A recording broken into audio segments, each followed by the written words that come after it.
Welcome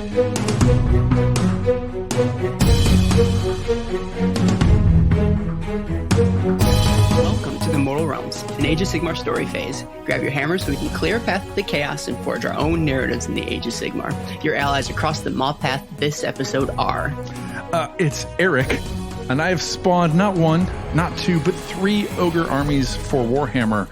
Am I the Gulping God? You very well might be. And I'm Will. I can never leave my food out on the counter overnight because the dog's always going to get it. That's why we call her the Beast Thaw Raider. And I'm Aaron, and I'm going to need some call and response here. So just eat it. Eat it. Eat it. Eat it. Open up your mouth and feed it. We all pull our own $3. That's true. In this episode, we cover the lore of the Ogor Mawtribes Battletome, and get ready to hear a whole lot of mouth noises, belly aching, and frigid takes. And then if we have time after all that, we'll talk about those big boys. How are you doing tonight, my fellow Addas? And I think I know the reference, but it felt like when I read it, I was like Attaboys, right? Well, I still think so. Yeah, for sure. So I'm doing well. It's we're in the midst of I don't know, the second part of summer, right in the middle of fall here in Madison, where it's a little too warm and the trees are like, we're trying to lose our leaves here. Can you get out of here? So it's been nice. A lot of yard work, a lot of playing with the kids, that sort of thing. I should have been doing a lot of yard work, but I have not been doing it. Will, how are you? I'm doing really good. Just got back from a nice long weekend over at Holy Havoc, and yeah, just still coming down from that. Very cool. I could spend more words in between now and talking about Holy Havoc, but honestly, my next question is going to be what you guys have been doing in the hobby, so we might as well just continue with it. Will, you were at Holy Havoc. I'd love to hear a little bit more about it. In fact, so much so that I shut you down before we recorded this episode because I was like, I don't want to hear it. The people want to hear it. Tell us more about it. How was it? Tell us more. No, it was good. Yeah, it was great. I got to, again, see people that I haven't seen since like Adepticon back in March. And then got to meet a lot more people that I've seen around, but haven't like seen around online, but have never met finally. Like Toy Soldier Fun Harry, who is on the server, and we follow him on Twitter, does a lot of really cool stuff. I got to meet him, got to hang out with a few other folks.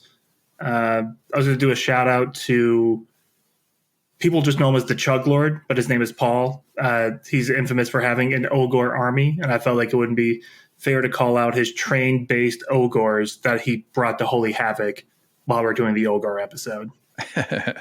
I just can't get over the name Chug Lord. I'm sorry. I'm still Oh, it's great. I didn't hear any of the other things you said. Yeah, I'm still just thinking about Chug Lord. I forget what how it spawned, because we as almost like the community came up with the idea for him because he asked for an idea. And it's just when the Lumineth Overlords came out. Oh, the Lumineth Realm Lords, and then you've got the Caradron Overlords. Oh, okay. So I think it was like the Choo Choo Chug Lords. It's just gone from there. That's great. I mean, some of the ogre like big, war machines and stuff, I could see being heavily converted to train. So love to see that army. Do you have any pictures? I don't. He did post some pictures in the Mortal Realms Discord that you can find at www.mortalrealms.com/discord. Dang. Hot on the money. Yeah. TheMortalRealms.com. I don't know if you said you got to have the on there. Okay, good. There's a there, but not elsewhere. No, yeah. Well, it depends. It's keeping people on their toes. That's very cool. Did you have was there a standout highlight of your trip? A core memory of the event? No. I think a good core memory was at the end. We found out that all the nerds came together and raised over $8,000 for charity at Hesed House. So just Steve Herner and everything he does out there with creating a great event and raising a lot of money is for charity is just something that needs to be applauded anytime we can. Oh man, good. Davy and I have been partners. I think we did 2016 and 2017 down there. And it is just a fantastic event. And I like the doubles event quite a bit just because doubles is always really fun. You can't quite take it as seriously. People were asking where you were. Oh, man. Now you got me with now you have to go next year. I guess I have to. It's a high demand thing. So I'll have to, if I go, somebody else won't be able to go. So I don't know. It's a double-edged sword. That's true. Very cool. And then Paul was down there too, but we'll have to catch his version of things when next he's on the episode. Right on. Have you been up to anything else in the hobby that you want to share, Will? No, literally just getting ready for that for the past long while. An event sort of becomes the nexus of all hobby for a time period. Yeah. Circles around it. Yeah. Like some sort of winter storm anyways. Eric, what you been up to? Let's see. We launched season 5 of Dogs of Warcry just last week or the week before. So first episode came out, and we're real excited because our setting is in Gur this year, and we're expecting, we've been promised 4 different kind of box releases with terrain and paired off armies, and we just saw kind of our second box set revealed today. So all that's super exciting. I mean, there's just a ton of energy behind Warcry, which is fun. So that being said, we took that as an opportune time locally to kick off our Warcry League. And that, it was funny because it was just Pavind, Josh, Vint, and myself, the co-hosts of Dogs of Warcry, twiddling our thumbs saying, hey, we should start playing and let's go play. And our first 2 kind of people jumping on board, Joe and Mike, were just as fanatical about the game as we were. And so we just kind of, we had 10 people at our last league night, which was, growth that we, weren't sure we would see this quickly. It's just a fantastic game, already a good community, new people. It seems like everybody from our last league community has moved away. And so we're kind of starting from scratch. I don't know. Nobody asked me if they could leave Madison, right? So I don't know what's up. And do you feel like maybe you should have moved away too, but like now you're stuck holding the bag a little bit? I've had a couple of opportunities, or people have asked me, and I'm like, heck no, I'm not going anywhere. Yeah. My league needs me. Other than that, so because of that, then the next piece of that is I've been working on a warband, which is Cities of Sigmar, which is kind of like the largest selection of models you can choose from in Warcry. There's like 5 or 6 pages of models to choose from, and I've got a cog fort army that I started. So I've got robot horses, or I guess mechanical horses, mechanical Kurnoth hunters, and all this kind of stuff. So I'm just having a lot of fun focusing on, a dozen models or so, spending way too much per model, and KBing the heck out of them. I don't act like I don't know what that is. I know exactly. I didn't say the word. I appreciate you tiptoeing around the subject for me. Eggshells. It's very kind of you. It's a toxic work environment. Absolutely. I don't disagree. Imagine being me in the midst of all these conversions, right? It's a 2-way street. You would not have liked Holy Havoc though. Purity culture gone too far. Yeah. I'm happy for those who are happy with it. I can go that far at least. What was I just saying today is I don't hate the converter. I hate the conversions. I don't hate. Don't hate the player game. Game. That's me. That's me in a nutshell. All right, you guys have had such interesting updates, being engaged with the community, meeting other people, whereas I have just been sitting in my basement periodically filing away at little dudes. And so I think I'm working on some like tidbit Slave to Darkness stuff. What have you been doing for Warhammer? Hey. So putting together what Slaves to Darkness I have in preparation of that book that's coming out. I don't know why, because what difference does the book make to me, of all people? But I just put together, what's the guy? The Centurion Marshal. I finished that dude. He's got a net. Nets are nightmares to file mold lines off him. Almost as bad as whips. What else did I do? I did that like promo gal, the Chaos Warrior woman from a few, I think, years ago. I put her together, and a few other things that I think are going to fit into a Slaves to Darkness. I say army as if there's any sort of coherency with what I'm trying to do. It's a collection. Yeah, a shelf. There you go. Collection. A shelf. That's what they're. That's a good way to put it. Or they're in their own boxes too. So that's what I've been filing away. Isn't a shelf also a label for a geographic or a geologic structure? Yeah. Right. A shelf. Yeah. So I mean, you could just in the realm they're on their shelf. Sure. And when my stuff gets buried in the rubble of time, like eventually historians will come and unearth my collections, and they will also be sort of stratification shelves underground. Yep. I think I hear the bulldozers now. Please, I've said it before. I want to be buried with this stuff. All right. So, cool. Those are some interesting things. You guys are working on anything else worth sharing, or maybe not worth sharing? I guess one thing I'll just announce is it's kind of a big piece of this. We'll be running Dogs of Warcry will be running the Warcry narrative event at Adepticon next year. So I know some people are getting their hotels or getting stuff ready for that or planning for that. We'll have more information as the season goes, but it's just cool and I believe Paul is he still running the narrative Age of Sigmar event? As far as I know, but I guess I don't know for sure. Last I chatted with him, that's still the plan. So Age of Sigmar narrative events at Adepticon, those are ours. Yeah, dibs. Yeah. Don't try to be narrative in Adepticon without our say-so. Without our say-so. Not allowed. Without our guidance. With our special dispensation. Yeah. Permission. Because otherwise, that's a nice army you got there. 10 Hail Sigmars. And Cool. All right, well, we're going to do a story phase. We're going to talk about the Ogor Mawtribes. But before we do, I've been slotting in some Mortal Realms plugs. And you all have to sit here and listen to it if you want to get to the story phase. Don't you touch that fast forward button. I'm listening. All right. Skip. Son of a gun. All right. So you can find more episodes of this podcast, which is the story phase on the Mortal Realms, and all our other shows at themortalrealms.com. There was the right there. However, you can email us all your feedback, any type of feedback. I prefer it to be good, but you know what? Beggars can't be choosers. So you can get us at mortalrealms@gmail.com. Notice how there's no vegetables too. No, there's no the. Don't even try and put the there. I don't know where that email goes. Don't ask. You can find our Patreon at patreon.com/themortalrealms or themortalrealms.com/Patreon to support the show and get early releases of the story phase, which is this show, and access to semi-exclusive content like the Pocket Realms, which are short story phases hosted by Davy and myself. And if you can't or don't want to pitch in monetarily, which is totally cool, then you can head on over to your podcast service of choice and give us a review or a star rating, or both a review and a star rating. What? Kill two birds with one stone. We're not supposed to say that anymore.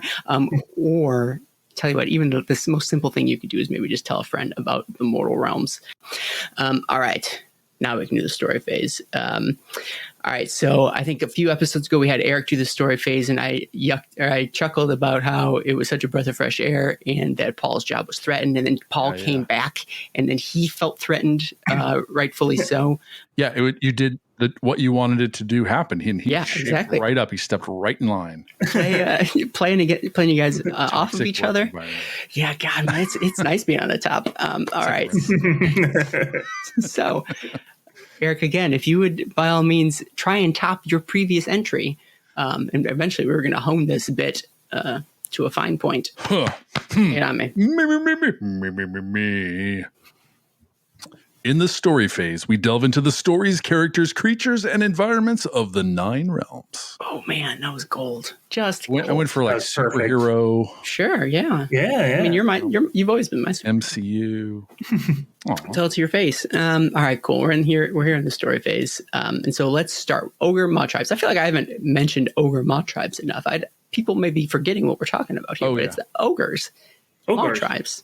A bunch of them. Do you say ogres? I'm just going to keep calling them ogres, and that's how I'll pronounce that word. Yep, I think it's fine. Okay. Yeah, it's perfectly fine. I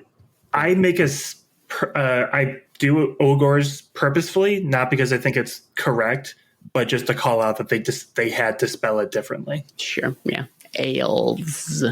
And gits. Anyways, or grots, that is.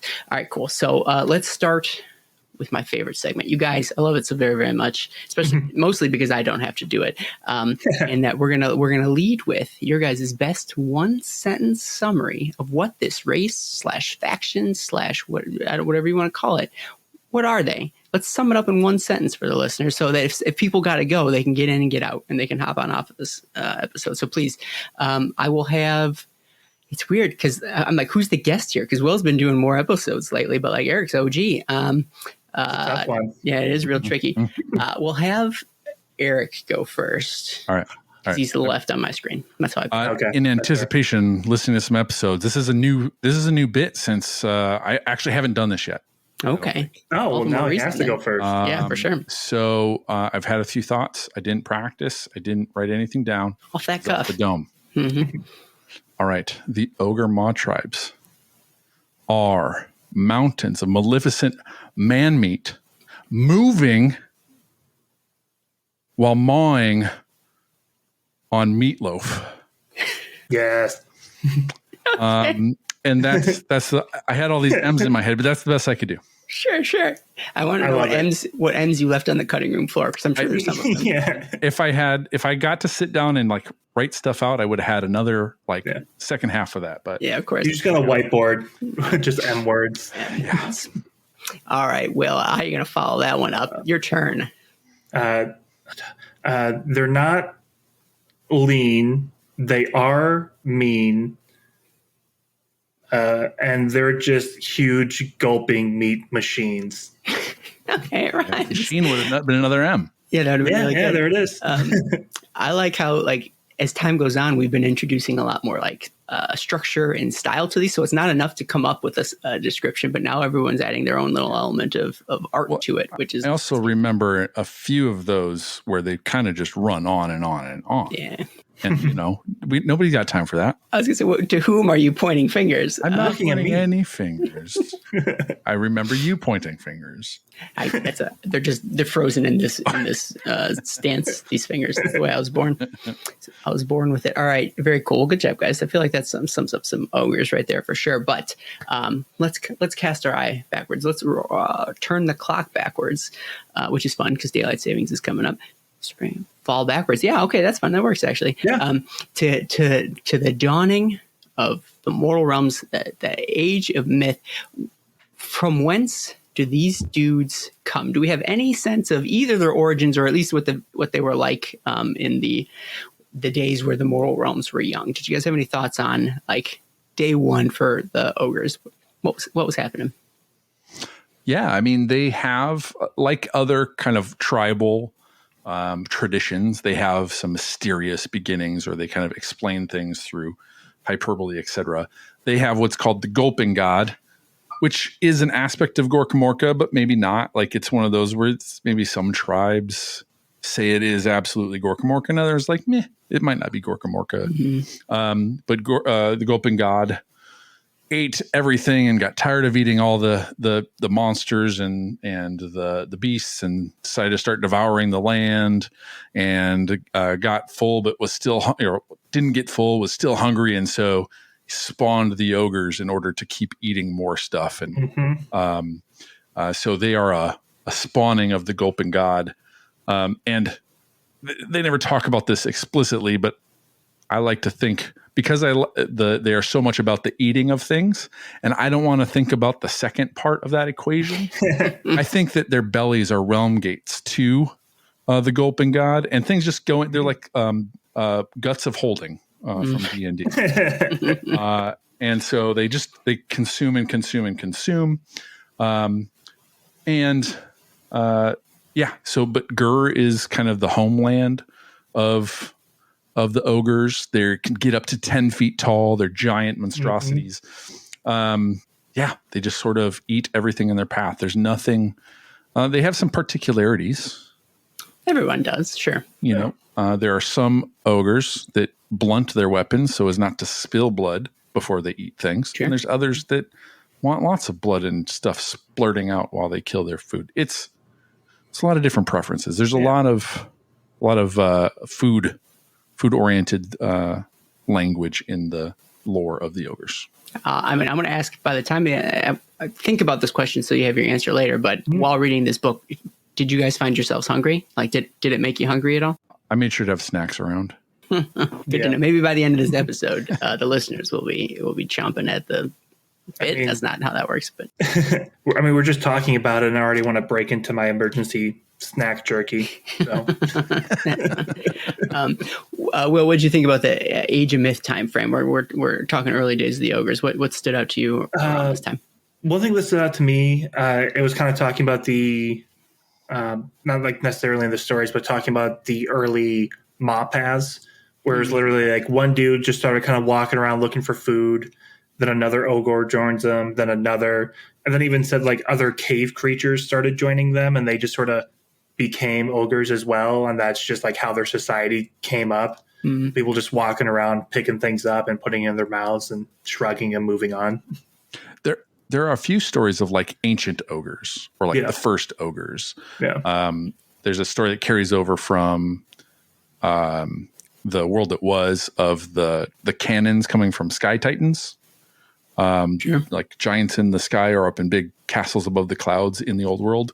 Here, they reference the Great Green Tor, which has been the subject of some stories during the age of the first kind of age of myth or age of Sigmar or something like that. The Realm Gate Wars, I think it came up for a bit too. And the sky titans up there fashioned these cannons, but the ancient ogres went up there and defeated them and took their cannons and all that kind of stuff. That's very cool. That's great. Yeah. So, but there's it seems like a lot of reverence for ancient ogres being bigger, tougher, stronger, defeating whatever. Yeah. Sure. And to be fair, we're kind of talking about I love this name. I say sarcastically, the Gutbusters. In general, we're kind of leaving out the other half of ogres, which are the Beast Claw Raiders. Those who, again, since it's a destruction book, you have like 7 different origin stories of how there's specific group of ogres get followed by just massive snow and blizzard, and they have different stories for why they have beasts. One good one is that it was like a L'Oreal actually gave them the creatures. So kind of seeing that destruction order tie-in is kind of cool. Oh, neat. I did notice, I think, that in this book, so when Age of Sigmar first came out, the Beastclaw Raiders were the first book to release. By themselves, by themselves. And then later they pull them together into one book. I read less language of Gutbuster and Beastclaw. I didn't see that language as much in this book. Yeah. And they did more to just try and unify them as different types of Mawtribes. So just an interesting note in the evolution of this army in Sigmar. Sure. Yeah. What Will mentioned was what stood out to me a lot is I feel like we've done a couple of destruction books relatively lately. We're just talking about the origin of destruction armies, and when it comes to those types of armies in the Age of Myth, it always falls back to tall tales or like mythological stories about Gorka Morka and like his interaction with like or how these things came to be, and it's always has something to do with Gorka Morka doing something silly in the Age of Myth, and then like in doing so like generating or like fostering his armies a little bit, and so it is a hallmark of destruction armies that they all harken back to this one god, obviously the god of beasts or the god of Gur, and sort of nobody knows truly the origins of all these different races or how they came to be or why their particular like social specific uniqueness. Everybody has competing theories as to where why they are the way they are. So that's always you don't really get that in any other of the 3 grand alliances necessarily, which I thought was right. Yeah, well, you were mentioning how like there's just different takes on what happened. Yeah. And one of the things that, as we were reading this one, the Everwinter was presented because, as Will's saying, that there are the kind of foot slogging Mawtribes, and there are those that ride beasts and are chased by the Everwinter. They're kind of 2 distinct parts, but they, in this book, show how they kind of weave together and then back out again, etc. But the Everwinter in this book, as I was reading it, I was like, I feel like there's some details missing. And so Kieran, TF Prophet from the Discord, asked the question, is there any new information on the origins of the Everwinter or why the Beastclaws were cursed to begin with? And I would say the opposite. They've actually removed some information. And I don't know if that's on purpose. It's sort of like the glossing over of things or things lost to time. But sort of the, kind of the ones that they give. Gorka Morka got angry with Beargut Vasjarl, the Frost King rebel, but they don't say like why. Like he backstabbed him or did something against him. There's the jealous Gulping God heaved a sigh of disappointment that his children did not eat enough, and that sigh had a chill. And I mean, that's just, I'm not angry. I'm disappointed. Oh, just got colder. You felt it. This episode. There's a glut of winter gods in Shyish that were trapped by Nagash, as the story goes, and some ogres let them out, and so they follow them everywhere, bringing this cold. And then there's the story of the Black Winter of Gairan, where there was this frost threatening Gairan, and the ogres went in and ate everything to save it before the frost could kill it all. In essence, stopping the frost from killing a lot more of the realm of life. And Will, you had said it that Alariel had then rewarded them with the ability to speak to beasts. That one I feel like it was a newer one. I don't know if I read that one in the previous 2 books. But the thing that they left out was that there's a story about Berget Vosjarl, the first Frost King, and that actually Mork had challenged him with something. He went and ate the heart of this frost bear, and angered Mork, and Mork cursed them. And so this book talks about actually Berget Vosjarl comes out of this frozen block that he's been in for, I guess, ages now, and sort of comes out of it. So there's just kind of into that question, there's a little less information and a little bit different information, but it's still, we don't know if any of it's true. It's just interesting tidbits and lore. Yeah, and I think that it is indicative of that, like, there's so many things about the ogres, but then also about the orcs and the giants that are all sort of lost to time. And as time goes on, I think we are going to probably continue to get interesting, like, what if type stories, or some other group's interpretation of the origins of these different stuff, which I think is one of the cool things about Destruction Armies. The other piece that was missing was that in this book, it said that it could be caused by these gods of winter and Shyish that chase them around. But in one of the previous books, it says that they chase them and they give them this gift of the cold because the ogres freed them, and it's the only gift they have to give. Okay. But so just a few more of those gems that I feel like there was plenty of room in this book to share those. Keep them don't subtract. Mm. Or that's how they get you to buy all the books, right? You can't, because if you don't buy one, you miss out on some of those sweet origin stories, for sure. Listen to the Mortal Realms, because we're going to find those gems. Oh gosh, we're gonna mine them. Yep, and provide them. We're gonna hunt them down and give them to you. Yeah, that's true. We're gonna regurgitate them. Gonna strip them and rip them. So that's a little bit of the Beast Claw Raiders. If we go back to the Gutbuster side of things, I think they talk a little bit about just what their place in society was, quote unquote, in the Age of Myth too.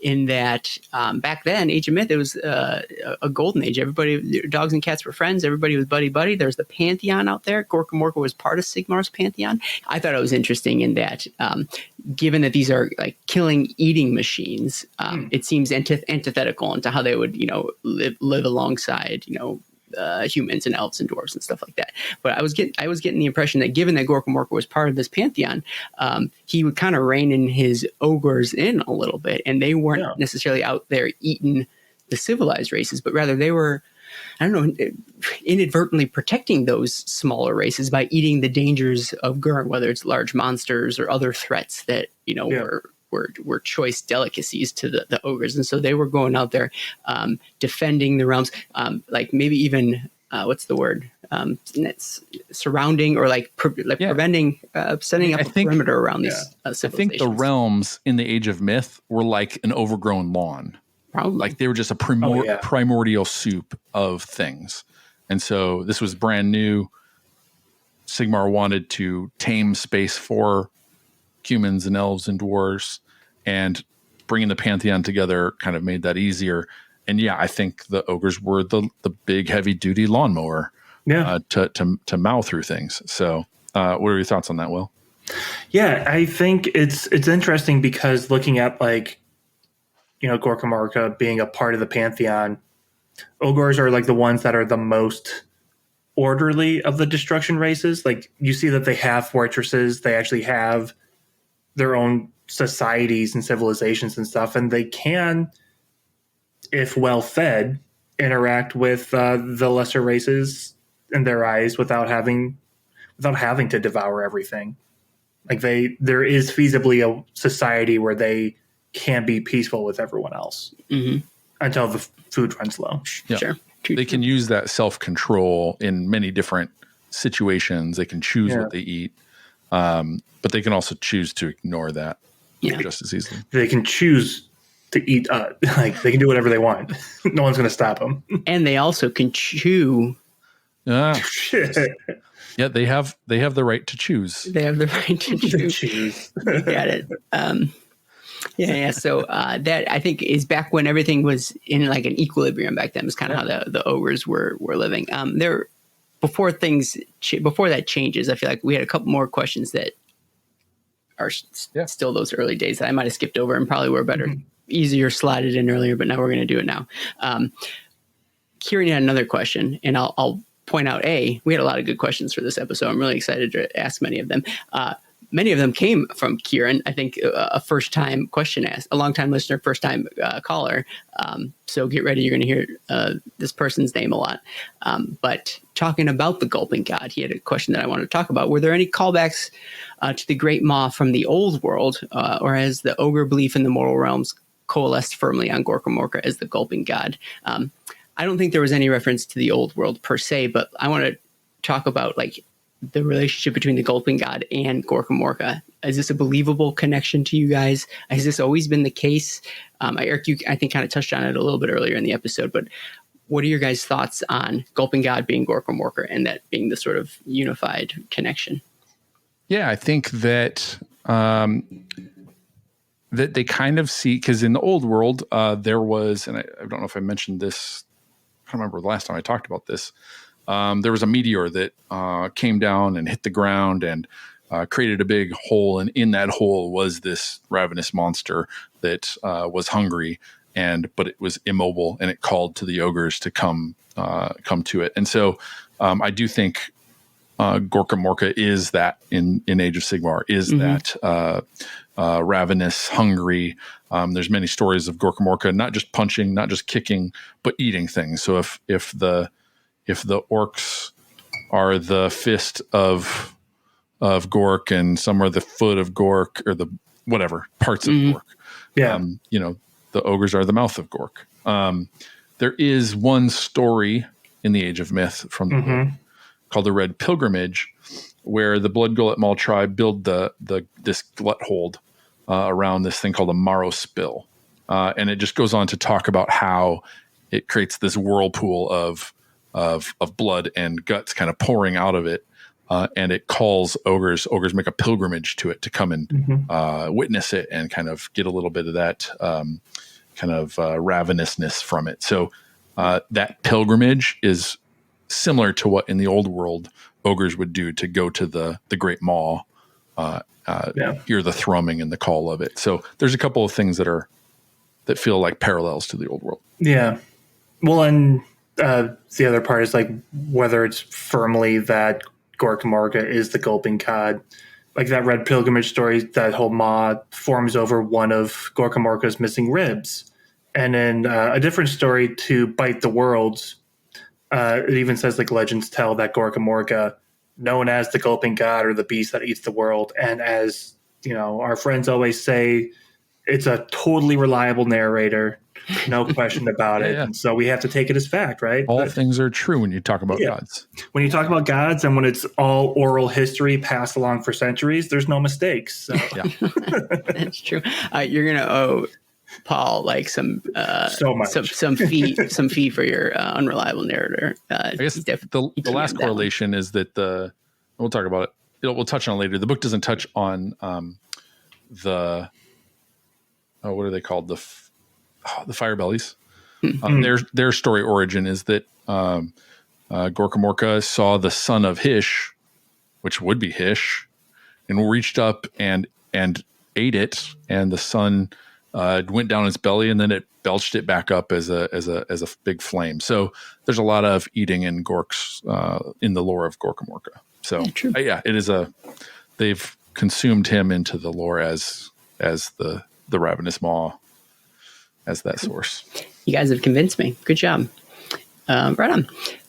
Did you guys have any other we've started talking about some of the stories in the Age of Myth, and I say we continue to do so if you guys want to. So were there any other stories from this time frame that you guys wanted to chat about? I mean, I'll just mention that point. You said that there was a very specific deal between Sigmar and Gorkamorka that, hey, you want to join the Pantheon? Well, I'll hang out with the Pantheon. He's like, well, cool. You can ride with us, but no eating the mortals. They're like, okay, fine. And as soon as Gorkamorka was like, see you later, nerds, the ogres were like, what was that deal again? I don't remember exactly. Why was it so bad to eat them? I don't know. That felt very like forbidden apple in the Garden of Eden kind of thing. And because with the eating of humans and the consuming of the things of humans, they learned a lot of new things like gunpowder and how to use a lot of other contraptions and stuff and armor and stuff. So yeah, I thought that was interesting. I thought this time frame was neat because I think a lot of times we talk about the Age of Myth as this golden age for all sorts of races out there. And then it's at the Age of Chaos when things go to hell for them. But like in this stage, it was like, no, long before Age of Chaos ever hit, the Pantheon broke up, which was, I think, around when the Age of Chaos was about to hit, but it still wasn't exactly the same like lineup. And so even in the Age of Myth, things went went south, right? In that the ogres and orcs and all sorts of forces of destruction were off the leash to some degree. And so, and that also then in some ways also ushered in the Age of Chaos, right? I think we've talked about other stories and other in different realms, Gur being included, where the threat of the destruction forces oftentimes drove some of the mortals towards chaos, right? But anyways, the point being is that like in the Age of Myth, the threats still came from a wide range of places, the ogres being one of them for sure. So. Yeah. I'd say the other fun part is kind of part of that same story that Eric was talking about, gnawing resentment. But the reason that ogres even started thinking about eating people is because the deal was they'd eat all the monsters. But it kind of touches upon this more in the Sons of Behemoth book. But at this time, the Age of Myth, Gorkamorka and Behemoth are kind of just like trying to one-up each other by killing bigger and bigger monsters, with the downside being that now there's nothing left for the ogres to eat in the first place. Mm-hmm. So they're just kind of looking over at those people tribes going, there's got to be a reason. They probably taste really good, right? Yeah. If they taste terrible, they wouldn't tell us not to eat them. Exactly, right? Yeah. There's a saying, what's good for the goose is good for the gander. But in this case, what's good for the man is not necessarily good for the ogre. No, or vice versa. Yeah. Or vice versa. Yeah, true. And so I can't remember what episode we talked about, but it talked about this, but at some point, even in Gur, with the threat of the destruction forces knocking on a lot of the mortal civilizations, that drove a lot of folks into the arms of chaos, and that ushered in the Age of Chaos to some degree. Right? One of many reasons why the Age of Chaos happened. This was one of them. And boom, we've now stepped into the Age of Chaos. What did this time frame mean for the ogres? Did it change anything for them at all, or was it more business as usual? What did you guys think around this era? Will, do you have a favorite story? Yeah, I would say my favorite story is like right at the end. And as far as business as usual, the major change was that now that they are no longer preventing themselves from eating people, they kind of start to ally themselves with other groups that eat people. And so right at the beginning of the Age of Chaos, we've got the Alliance of Blood, which is where the Blood Gullet tribe team up with Corgus Cole, who is one of the first models ever released for Age of Sigmar. He was in that very first book. And it's ogres and Khorne teaming up to fight the Ideneth. I always love stories where you get multiple factions, and then it's even a call out to a named character in a different book. So just kind of showing that connectivity of like all of these different factions that are existing in that same period of time. Here's where that story isn't believable to me, because just because they're named Khorne, I would feel like the ogres would get distracted and want to eat them because they got the juice. It's Khorne. It's Khorne. Knobs. I like this. This is fun because it goes back to a time frame where they're going after the Deepkin, where like we now today know that like the Deepkin existed back then, but around the like back when that we originally read about Age of Chaos, we didn't know that the Deepkin were a race at all, right? So like they can slot in things that we know about now into those stories back then where they didn't really even exist in the game or anything like that. Like in the lore as we knew it at the time, and so I like when they can sneak stuff sort of retroactively back into the history, because of course the Deepkin always existed; they were just hiding, or not. And it's cool that it's happening in other books that aren't that faction, just to like cement it even further. Mm-hmm. Well, and it's then speaks to the benefit of being well read in the Moral Realms, right? In that, like, even a book that isn't about the Deepkin, you get a little tidbit about Deepkin if you're a Deepkin fan. So it just goes to show that listeners, you need to read every single book that gets released, or listen to the Moral Realms podcast. I don't know. I'm trying to convince you. You're already doing it. Like I'm pushing it. Instead of shaming, you should. Congratulations. Look at you listening to the Mortal Realms. You learned something today. Well done. Yeah, jeez. You were productive. Even if you do nothing else today, like this was a worthwhile endeavor. Everyone here is cool. Says, which is what cool people say. One of the stories brought a brand new thing for me. This was the story of War in the Sky. And there are these things in Shaman called the Sky Roads. I had not heard of them in any... I haven't been reading as much as maybe you guys have. Have you heard of the Sky Roads of Shaman? I hadn't heard of them, though I did go look at the previous Ogre book, and it was in that book too. Okay. But I just hadn't read it. So I had heard of them, but I love them. Tell me more. Very unique to the stories of the ogres then, and not in any, I don't know if there are any other Battletome. Tell us. Come to the Discord and yell at me if they are in some other Battletome or some other story. But basically, there are these roads in Shaman that were, and who are they built by? The dwarves in the area, the Sky Dwarves? KO, maybe. But to me, they could, I mean, in the first story of Shaman, we had Mercury rivers solidifying from, cold. So they could be just liquid frozen rivers. Yeah. But they run on these sky roads chasing these storms because they want to eat lightning.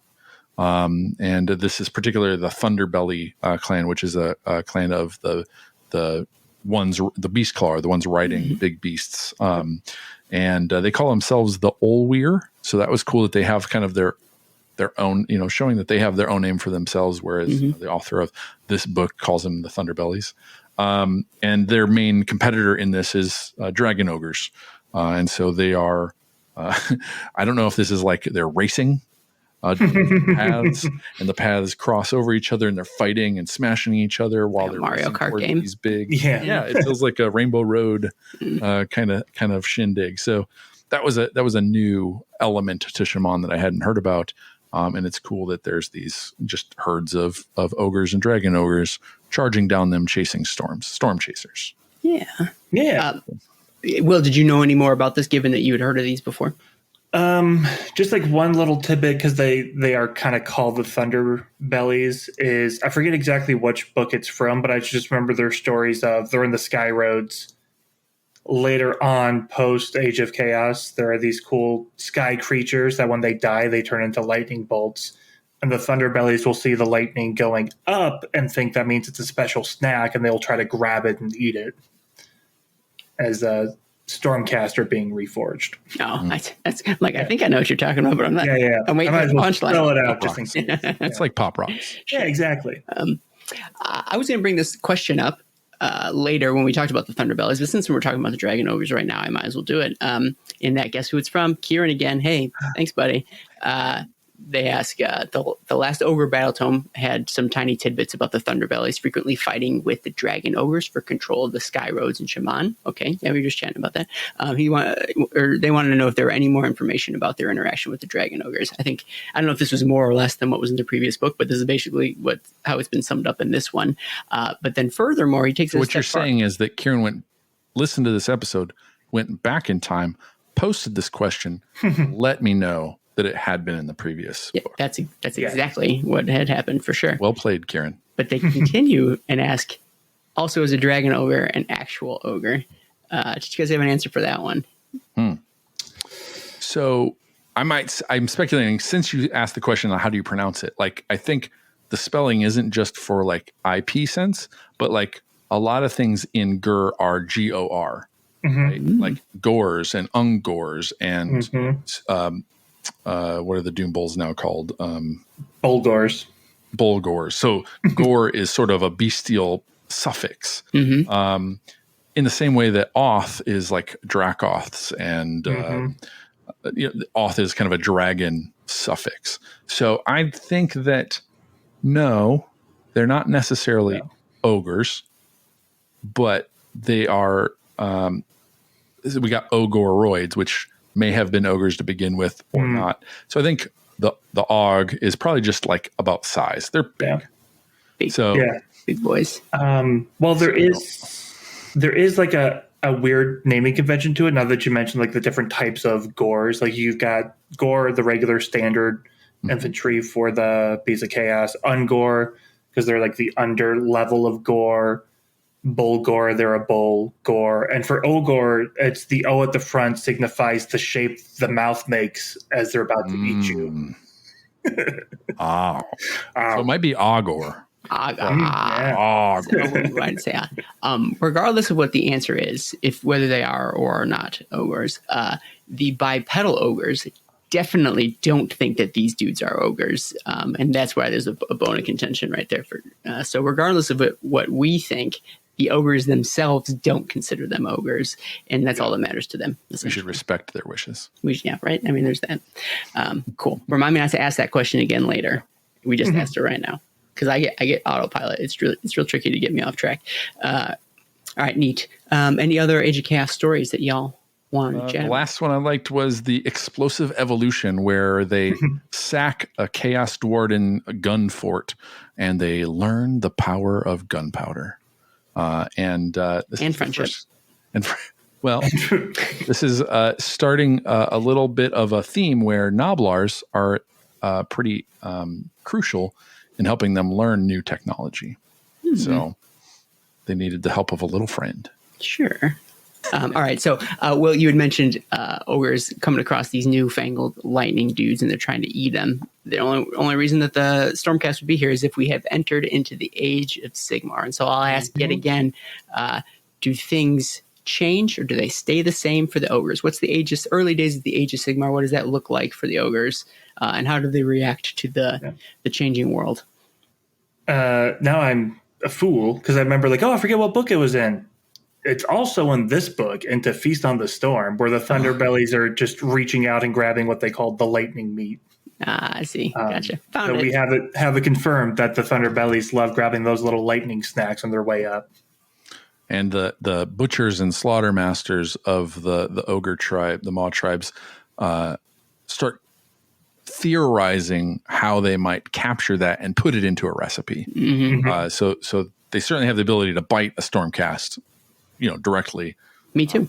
But there are concoctions and dreams of what lightning meat might do for a nice stew. A certain sizzle, a little bit of zest. They haven't quite mastered it yet. They haven't figured out how to add that ingredient. Yeah, well, it's going to take a bit. I love it. Did you guys have any favorite stories from this time frame, like the early days of Age of Sigmar that jumped out at you? I think this is the establishment, kind of the big establishment of the Meat Fist Maw tribe and their great gut fort. So they have they emptied at some point in the Age of Sigmar. So this first part of Age of Sigmar, they emptied their coffers and paid some gargants. And coffers might be stores of meat or treasures abound, who knows, to help them build a gut fort out of boulders. So just piling up these boulders where one might use brick or stone to build their gut fort. And this is not the only case. They talked a little bit how, like ogres could set up in kind of the hollow of a cliffside, or they could go, build teepee or not teepees, huts and hide structures, but they could go into caves or under the ground like the underguts do. But this is kind of the only one that I know of that they've built a big castle, structure, fort, whatever. And it sort of becomes the center of their world. Where most, even with the maw paths, where most ogres are semi-nomadic, this is kind of the most firm structure that the gut lord, the maw tribe has. And I think there is a question about Dog Tired asks, is there any sort of hint of ogre run kingdoms and how they work? And I think this is the closest that we have to an ogre kingdom. Sure. Yeah, agreed. Patron Dog Tired as well. So we didn't forget Dog Tired. No apology needed. They know how cool they are, and now everyone else knows how cool they are too. Yeah. Right on. Will, did you have any interesting stories from the Ages? One story is the No Guts, No Glory that actually takes place in the Great Gut Fort, which is the Skaven. They see that a city exists, so they try to ruin it from underneath of it. And the ogres try dealing with it the only way they know how, by eating everything. Mm-hmm. But there are two. It sounds outrageous, but there were so many Skaven that even the ogres couldn't eat them all. They had too much food. That sounds. I don't know if that could possibly be. Yeah, it's wild, but they didn't admit defeat. There's no problem they can't eat their way out of. Mm-hmm, mm-hmm. So instead of eating the Skaven, they decided to just start eating each other. And the Gulping God saw that and knew that it was good and brought an earthquake that just sort of killed all the Skaven for them. So you're always able to solve a problem by eating it. You just have to get creative. Sure. This calls to mind a unstoppable force versus an immovable object question, or could the ogres come across a problem that even they themselves can't eat all of, right? Like what happens when you have too many things to eat and something that can never stop eating? Well, you have to introduce a creative solution to a problem. That's why they're called cannibals and not cantables. Oh gosh, nailed it. This podcast isn't the same without you, Eric.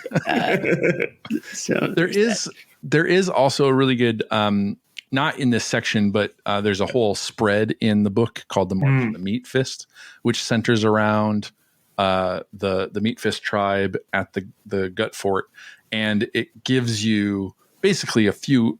I don't know if we'd call them years, like rings of a tree, but concentric maw paths going from the Gut Fort out into the larger and larger circles, and all along the way there's really cool little stories about how they fought this group. Maybe they hit some Slanesh, or they fought some Stormcast, or had a ruck with some Oryx, or that sort of stuff.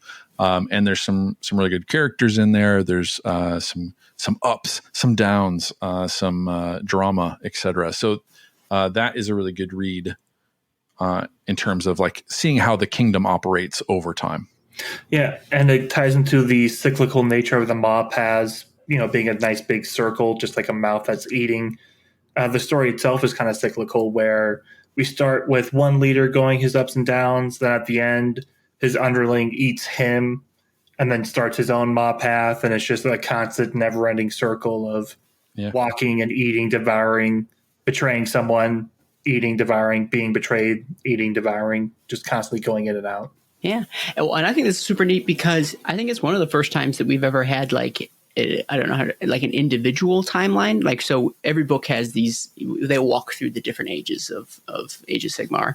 And so that as a faction as a whole, we get through all sorts of highlights over the years. But this was a 2-page spread of a timeline of like just a particular group or a particular Maw tribe essentially. And like the names and players of that very zoomed in area. And I don't think any other book has done that before. And I'd love to see more of it because like this really does paint to some degree a clearer picture. Like it really, like it fills in it's not just individual highlights over the course spanning centuries, but rather it's much narrowed down and much more focused. And I think that it's better flavor than the broad strokes that some of the other bigger timelines were. It also very visually shows us what a maw path looks like, that it is itself a circle or an oval or, like a concentric line, but that the whole maw path, Maw tribe is made up of war guts. That's the right term. and they Gluts, maybe. Or gluts. There you go. And they driven by, hey, I like that over there, or a hunter finding something for that warglut to eat.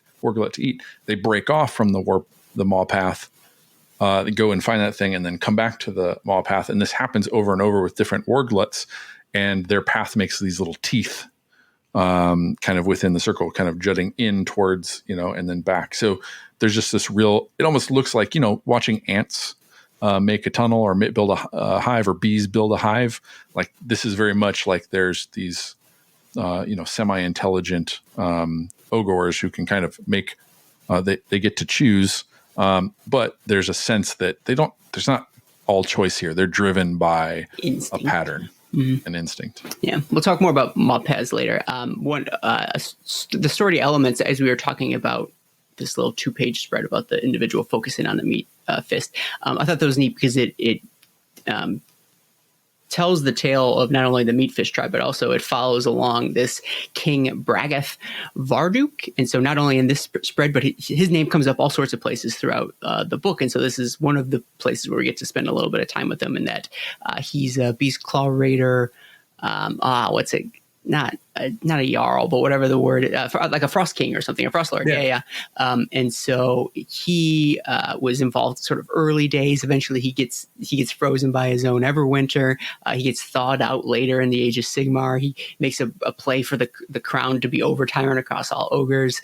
He gets struck down. He has this alliance, a tenuous alliance with like the Meat Fist, but like they're enemies and friends at the same time. And so this guy permeates through this book, and I didn't know too much about him before this book, and it just seems like he's very important to the Ogor Mawtribes, and it seems like he doesn't get much screen time beyond what we read about him in this Battletome. I feel like he's due for more information. He was compelling. Yeah, and his counterpart, the one who took him out, was Glob Glittermaw, and he pops up. So he's the reigning champ. He's the over tyrant of the Meat Fist. Don't care for that dude as much. What he reminds me of, who is the guy in the old world? Greasus Goldtooth. Yeah, Greasus Goldtooth. Who was this big slob on a pile of treasure carried by Noblars. How cool would it be to see that model, in Age of Sigmar? I wonder if this guy was designed, I mean, not specifically designed, but when you got a name like Glittermaw, right? Like it conjures up some similar vibes for sure. Because I want to say that Goldtooth was in the game for a while, or maybe it was just what's it called, where you get Legends. Yeah, so maybe that's all he ever was. Well, in he's fine cast, I think Glittermaw's iron guts are adorned in gold. Ooh, so must be nice. Yeah. Very cool. All right, so these are all stories that we're sort of circling around in the early days of Age of Sigmar. Did you guys have any other tales from this time that you want to talk about, or shall we keep the timeline going? Let's keep it rolling. Let's keep it going. Keep them all path going. We'll make a brief stop in that Time of Tribulation, Soul Wars, AOS 2.0 timeframe, as is starting to be the trend as we go through these battle tomes. They don't spend a lot of time in this era, which makes sense because it's come and gone. It's in the past. If you want to find out more about that time frame, maybe read some of the previous battle tomes for the ogres. But at least in this book, did anything jump out at you guys in this time frame for the ogres? Anything change much for them? Honestly, not too much. Like in the story, the Necroquake, it says like, well, everyone else was worried about the whatever malign portents were kind of showing them the omens. The ogres didn't care. It's not until the Necroquake happened where they realized, oh, there's not enough food. And since there's not enough food, that obviously means we're not eating enough. So let's go eat more. Sure. So they just saw this huge, massive change in all realms and went, we could go get some food, and decided to go out and eat again. I could eat. I'm peckish. Sure. Yeah. I mean, the solution to everything is eating, or you didn't eat enough, right? Right. Mm-hmm. It's like, a parent bugging you about, did you eat enough? They're not them when they're hungry. They're hangry. Grab Snickers. Yeah. One thing that jumped out at me is because Chris Sling asked, they reminded me that they were asking, has the lore from the Feast of Bones, which is a battle box pitting the ogres against the Osiarch Bone Reapers. So you want to know if the lore of that box has been built upon. And to that answer, I would say no. However, at least it's mentioned. They do bring it up, which Yes. I know Paul loves when they bring in the battle box stories into the battle tomes, which is they've done here. So just to remind you folks that it's there's this tyrant that has a deal with the Bone Reapers to say, hey, look, we'll eat all the meat we want, but we'll make sure to leave the bones. And that means that you Bone Reapers will leave us alone and everybody's happy. But then this tyrant gets overthrown by his son. His son says, to heck with all that. Meat's good, but meat plus bone equal better. And he starts chowing down on those things. And the Bone Reapers swoop up. They say, hey, what the heck? That's not the deal. And then there's this, bloody battle between the Bone Reapers and the ogres all over these bones because ogres, I mean, there's marrow. I think they probably just like the taste of bones themselves. All in all, it's a big to do. And so that was the sum of the story. That's what we read about here in this battle tome, but there's not much more to it than that. So my first ogre army was about grinding the bone into flour to make my bread. Make your bread. The old giant fee fi fo fum kind of thing. Yeah. But when they do go into the kind of explaining the hierarchy of a warglut, the example they use is Tarkin Kagruk Kin Eater and what his and it says that they are the largest warglut in the Meat Fists. So maybe just gives you a little bit more like if you wanted to build that, warglut, it gives you some sense of what their hierarchy is. I can see why you'd want to. Do you guys have additional thoughts? I've got one more thought that I'll bring up, but I'll give it to you guys first. Oh, because of the necroquake, like you said, that it was not noticeable until death magic was killing all the things that they wanted to eat. And ghosts provide no good eating, but fight like the devils is the quote from the book. So they like to fight things that they can eat afterwards because that gives them an advantage, right? But ghosts are not that fun to fight against for them. So one of the other cool stories in this period is The Mountain and the Deep Black Sea. It's our underworld shout-out story.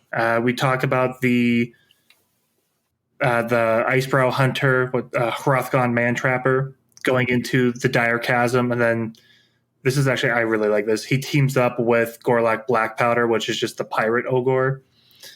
So it's nice to see that we have the two different underworlds bands teaming up and being friends. Because in most books, if they have multiple war bands in the same faction, only like one of them gets called out and they never interact with each other. Yeah. So here we see there's two separate dudes showed up from two different realms, immediately became friends and started eating everything. Yeah, nice. So I like to think of them back to back fighting, right? Like they're swinging around like a dervish, and he's lighting people up with his gun. And anyways, it's just cool. And the other guy's got a crossbow, so they're just shooting things up. Yeah, just shooting back to back. Yeah. Also, if you like the underworlds, love to play the game, like the models, anything like that, we have another podcast in the network called What the Hex. And they have been putting out a ton of content in the wake of the new box set in the Gnarlwood recently. So go and listen to What the Hex on your favorite podcast network. Are you happy, Davy? All right. One other thing I wanted to bring up, which actually wasn't in this book, but we were looking something else up in the previous battle tomes, and I just happened to stumble across the entry about the we were reading about the Everwinter, and it turns out in the 2.0 Ogre battle tome they bring up the fact that the Everwinter was actually disrupted by the Necroquake and like the wave of magic that got turned on its head all throughout the realms, and so it like disrupted the storm, and it made it behave in like weird ways, and it like thawed a bunch of stuff out in the world that had been previously frozen by the Everwinter. And so although it's not brought up in this book, I wanted something else to talk about in this time frame, and so that's something that you would have learned about in the previous battle tome. So there's that. Look at us expanding beyond the cover, and by us I mean me specifically, expanding beyond the covers of this one. Yeah. That's not true. Eric did it earlier. So just me and Eric. Will didn't do his homework. No, I didn't. I kid. All right. So this is probably going to bring us to the most recent time frame, the Age of Beasts, that Broken Realms time era, which is what people are most interested, right? It's more closer. It's closer. It's closer to the present. Have there been any updates now, right? Especially because this is a Gurish army for the most part. What does the Age of Beasts mean for the ogres? What jumped out at you guys? They obviously Kragnos busting out of the mountain and going on a rampage ogres participated in that. I mean, you follow the strong, that sort of thing. There's some talk about a lot of other people try and other like Oryx or Gargants or Mega Gargants try and, step up to Kragnos. Ogres are like, nah, we're a little too, we see the writing on the wall. We get that he's an unstoppable force, et cetera, et cetera. There's a lot of Mega Gargants that want to beat him up and take the seat of Bahamut and be the, Bahamut reincarnate kind of thing. Not happening.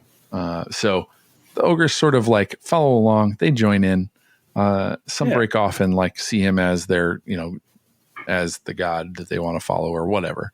But most just kind of like respect it and let it be. Yeah. Game recognized game.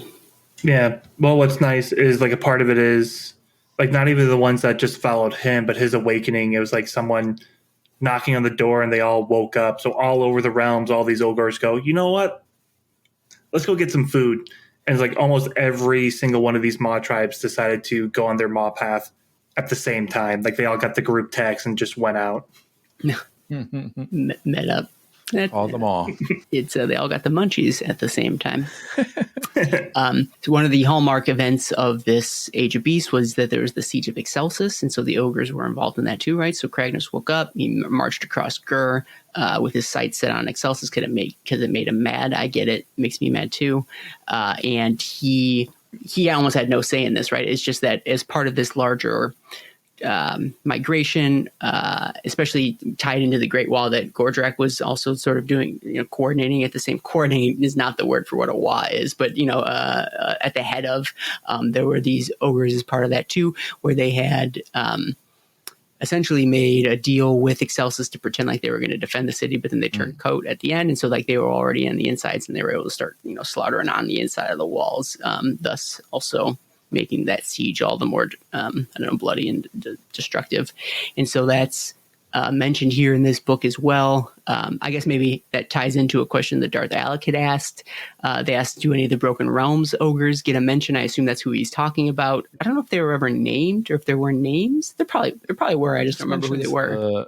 The Maw tribe banners. There was the Meat Fists, the Blood Gullets, Broken Jarl, and the Break Face, which is what I assume they call breakfast. I'm sure that might be true. So break face yet? Yeah, I punched him. It's the most important meal of the day. So it in the call it gives a little blurb about the Siege of Excelsis. It doesn't gloss, or it gives you the highlights of the ogre involvement in that they were a little treacherous there and then. So I don't know much more was mentioned of that siege, anyways. Actually, that's not true. It does go on to say that it was so effective what they did by like betraying the city that ogres then tried to do it like a few more times to other cities as well later on. I guess that's an expansion. Yeah, we didn't know that before. So that's a new thing that they're like. It doesn't mention which cities. They could have been small little villages. Oh, I'm sure they were nothings. But still the point is that like ogres, if it worked once. Name three other Gurish cities. Go. The white tower place, it begins with an I, north of Excelsis. Gnarlwood is in a city. We have Excelsis, then we have Tex-Mexcelsis. I'm sure you don't mean the Beast Grave. You don't. I mean, I can name some mountains. Iceland is the one I was thinking about. That's north of. That's up the coast. Like Iceland. Yeah, Iceland. Iceland. There's the cities in Kragnos. What were those called? Will, you read that one? Begins with an A. There's the Akari. Akari, yeah. So Akar, I think, is the city. And then because the other city wasn't in Gur. It was it was from far away. It's from Azir. A Beast Hall, is that something that I know that's come up in Gur? Militarized city, according to the map. I don't like getting called out on my own lore podcast. Well, I didn't think about it either when it said three other Gurish cities, but I thought it'd be fun to take a little detour and pop quiz hot shot. Where's the map page? The Maw path is going at 60 miles per hour. And if it drops below 60 miles per hour, the whole thing explodes. I mean, hell, I would have had a hard time naming the continents of Gur. Don't Though not now because I can see it. I was going to say, I was like looking to see if there are any cities in Rondel, because there's the White Dwarf campaign in Rondel, so they probably have cities there. And then I know there's an online narrative campaign that takes place in Rondel as well. That's up on the Great Weave. Bilgeport, Iceland. Kronskull. These are all fun. These are all fun things. Anyways. Kronskull. I should have known that one, because it shows up in what book is it? Where it's the Vendensts. Hollow Ground? Hallowed Ground? Yes. You must be. I know what you're talking about. So at any rate, we were talking about the Siege of Excelsis. Other stories from the era of Beast that tickled your fancy? Yeah, so there was a question, put it up in this kind of spot because we're getting drawn to Realm of Beast. So there's a question from Ascarion. Any hint of anything going on in the Gnarlwood in the Battletome? And the reason he asks is because both Warcry this season is set firmly in the Gnarlwood, and the Underworld's release is now also set in the Gnarlwood, in the underroots of the Gnarlwood. And quick for if you want to listen back a couple of episodes to our Warcry lore episode, we talked about the crashing of a Seraphon vault ship named Talaxis. And in its crashing into this forest in Thondia, home to some Sylvaneth, its terraforming engines turn up to 11, and the place just gets spring to life with sentience, making it a terrible place to go now. But the ship has tons of treasures, and it is drawing everybody to go in and seek their fortune there, including Ogors. And they talk specifically about, they have what's called encampments in the theme for Warcry. And so there are these different places on the map that different groups have sort of settled. And one of them is called the Eater Pits. And specifically, the Ogres have come in, and their Slaughtermasters have taken a kindness to this place. I mean, there's things that eat everywhere. The trees even eat.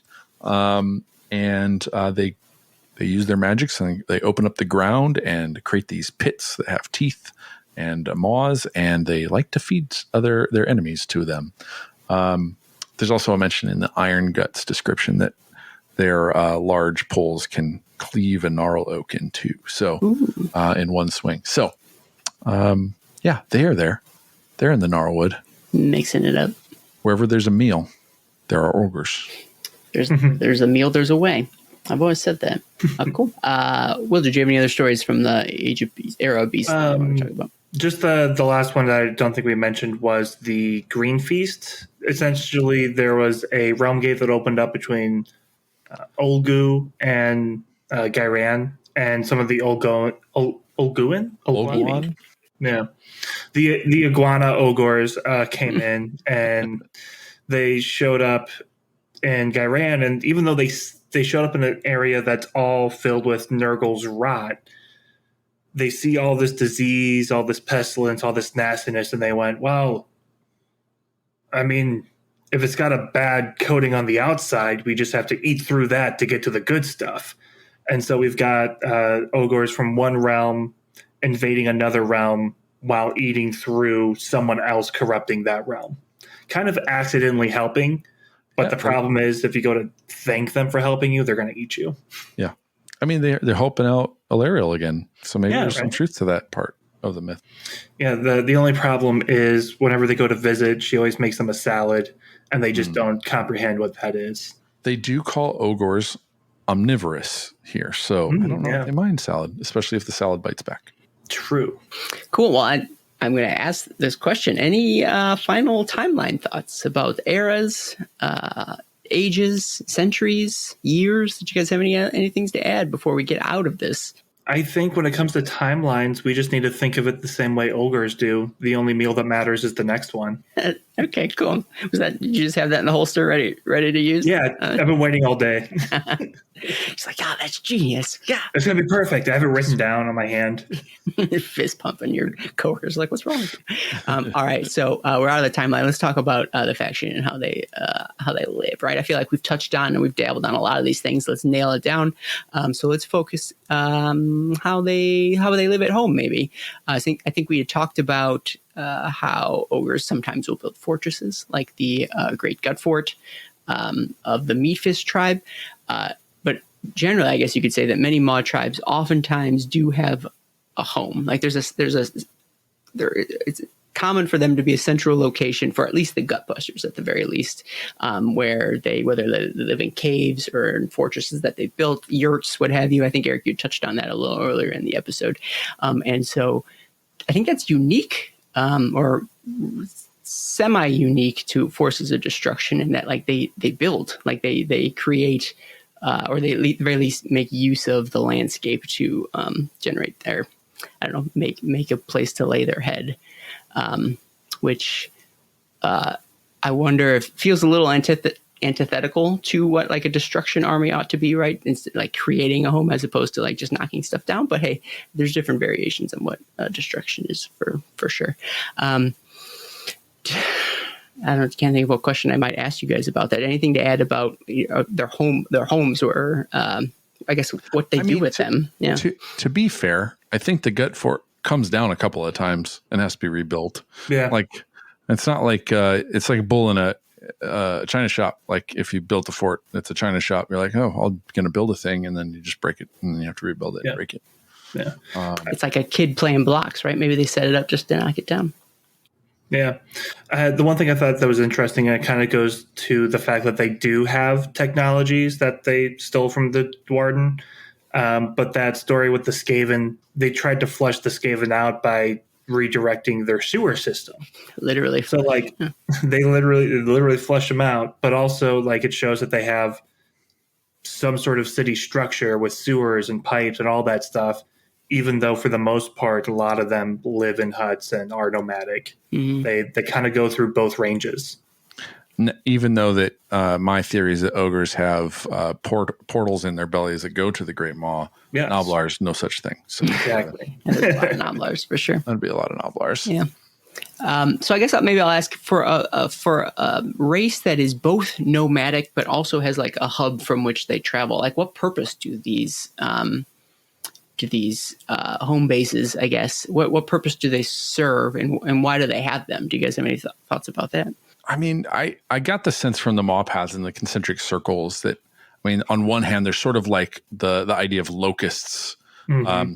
And I get the sense that, or like a forest fire that comes in and just wipes the space of what was there in order for something new to grow. Because what often happens, it seems like, and probably not in the case of the Gut Fort, maybe they just go wider and so it like replenishes, but they talk about how they'll go through their Maw path, their circles, wipe the place out.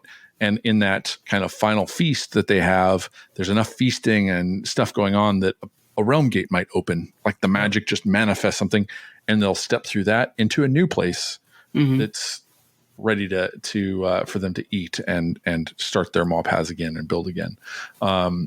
So I just get this sense of like they clear the land of what was there so that something new can come out of it. And I think part of why they have home bases, because in that timeline that we were kind of talking about, one of the steps was they were actually debating about when is the right time to initiate a Maw path to gather food. And you would think that since they're, constantly hungry, that the right time is always now. But it kind of implies that there is some type of stability that they normally have, and they had to wait for that replenishment. Because I think it said at one point they came across great beasts, and like the leaders let out like a sigh of relief because like, oh, good, we didn't leave too early. We allowed everything to grow back. Nice. So now we can go eat it. Sure. I mean, there's a timing element for sure. Eric, you kind of touched on what I was getting at in that they go on these treks, these Maw paths, but they always come back home to really do the feast up right. And so they're always eating on the move, right? But like they are also storing a lot of this. Like to some degree, there is some forethought that they are bringing some of this food back so that they can feast in sort of one central location. And sometimes the magic happens. This is the first book that talks about there being progeny. Yeah. Like, so they come back, they feast, they have babies. And I don't get the sense. So they do a good job of saying, like, they don't just say that, hey, only men go on the warpath or anything like that. And they talk about how the stories of the gulping god are passed down from father to son, from matriarch to whelp, from priest to whatever. So I think I don't think everybody stays there, but maybe some of the older ones stay there, or it seems they do leave some things, some group behind when they go on a maw path. So there is somebody, some group, or some amount of ogres that stay there and kind of keep the place safe. But yeah, it's cyclical, and there's a season for maw pathing, and there's a season for resting and feasting. Coming back home. Well, I don't know if it's much resting, right? Between eating and getting down. Like, I don't know how much sleeping they're doing. But this actually ties into, to some degree, to a question asked by Chrisling, where they ask any mention of non-male ogres. And Eric threw out the term matriarch before, that they are referenced in the book, and just that they are siring whelps and things leads you to believe that, there must be these female ogres to continue the race, as far as we can tell. So although not explicitly mentioned, I think it's maybe just assumed as part of those descriptions that still all of the prominent ogres that they talk about, like might makes right. Males tend to be the top of the food chain here. For now. Future is female. So that's pretty neat. Do you guys have any other thoughts about sort of is there a general term for it? Not the Great Gut Fort, but like their home? What's the word for that? Is there one? Anyways, any further thoughts about those? I don't remember if there was a general name for their home base. Yeah, I don't think so either. I think just there's the Great Gut Fort, but then there's just normal gut forts. I see. That makes sense. Well, we were talking about, Eric, you mentioned fathers to sons, or priests to their followers, like that speaks to a certain element or a certain hierarchy amongst these ogres. And every one of these battle tomes always talks about how the faction is structured and what those hierarchies look like. This book's relatively unique in that I think we've been given two different hierarchies, because there's the two sides of the ogre faction. It's the Gutbusters and the Beastclaw Raiders. As far as the Gutbusters go, did you guys find anything interesting in the hierarchy of that half of the Ogor Mawtribes? I liked the description of the tyrant, who's the top of the food chain of the war glut. So a Maw tribe might be made up of many, many, many war gluts. And so there's an over tyrant, and then there's a bunch of war gluts that have tyrants. And they decide all things except necessarily where they go. So they keep people in line, people are doing what they're doing, but they leave the decision-making or the wayfinding up to either the slaughtermaster or hunters. But the tyrant is the top of the food chain in this hierarchy. Good way to put it for ogres. Beneath, how about I finish up the wargluts, and then Will, if you want to do the beast claw. I got you. Surrounding the tyrant. Now, the slaughtermaster is sort of the second in command, most powerful. The most powerful of all the butchers, which are the magic users, and these are, this I imagine is extreme Iron Chef, right? Who's making food, concocting things. Their big maw pot, like the maw pot is sort of the ritual space that people gather around. Literally a ritual that the slaughtermaster concocts things and spells and stuff in. And there's butchers, and then one becomes the slaughtermaster, sort of the right hand of the tyrant. In some cases, a warglut is led by their slaughtermaster. The slaughtermaster decides that the tyrant's just not doing enough. Slaughtermaster, gets them killed. Or surrounding the tyrant, though, so that they don't get killed, are the gut guard, which are made up of iron guts but sometimes they're the ones who kill the tyrant, because they're trying to get stronger and stronger and stronger. Iron Guts become Iron Guts when the next lowest, or the kind of the regular, the glutton is the name of like your regular ogre. Doesn't have much station in life, doesn't have a lot of armor or big weapons to their name. They're still getting into it. And as they gain some notoriety, they could become Iron Guts. Next to them are lead belchers. Lead belchers have picked up a giant cannon, have learned the ways of firing cannons, kind of what a normal human might use as a cannon. They have it as a handheld, and also probably learned how to use it from Noblars.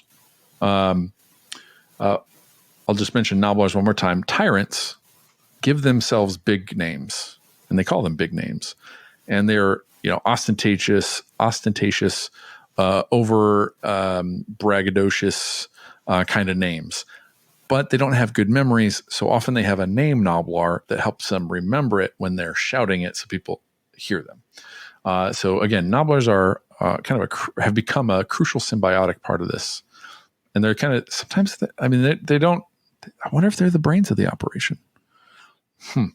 But they probably help the lead belchers learn how to use those. Then, and this is what they call sort of the inside the tribe. Then, according to kind of our the hierarchy that they show here, there's what they call camp followers and outsiders. So camp followers are things like the Gorgers, which are supposedly ogres that have been cursed by the gluttonous god, and they cannot, like, they're just they eat and they can't be satiated. None of the nutrients go to them, and they're just shriveled and they're just scant, and they are like monstrous versions of ogres. There's the Noblars, which just in mass follow them along for protection, because they're not like other grots and wanting to like form their own armies, etc. They're opportunistic. And the Noblars build things and out of scrap and whatnot, and they call those junk mobs. Interesting. And then there's outsiders, which are things like the man-eaters, which sort of wander away from the tribe and go experience the things of men. There are the fire-bellies that go and worship Gorkamorka, the sun-eater. And then there are hunters, in this case, blood pelt hunters, not to be mistaken for the other hunters that we'll talk about. And this is actually a new unit for this book. It's a curious edition, but they have their own hunters. Yep. And that sort of makes up the hierarchy as we know it. Very cool. Will, you've been volunteered to talk about the Beast Claw version of it, so lay it on us. Yeah, so the Beast Claw, they keep things pretty simplified, just kind of organizing their structure amongst kind of like roles and positions. So at the very top, you've got the Frost Lord, who oversees everything, makes all the decisions. And he keeps his fighting forces kind of in 4 like columns. The picture in the book, it has like a cool set of horns that each column is just shields hanging down from it, kind of noting their like allegiance and where they kind of fit into the role. Yeah. Underneath the Frost Lord, you've got the Husk Guards, just like his right-hand men, or right-hand Ogors, starting with the Jarlbad, which is Ogor or Svo for fighting hand. They're the ones who go in and they beat everyone's faces and they start eating things as they move. But they're moving pretty quickly, and there's always scraps left behind. So the next column is their Earlbad, or the eating hand. They're the ones that come in after the main fighting to kind of kill and eat whatever's left behind. And it says the Frost Lord kind of picks who's going to be leading what, just based on who ate more the last time. And since the Jarlbad probably eats more because they're fighting more, it's kind of like an avalanching effect where the rich get richer. Self-fulfilling prophecy. Mm-hmm.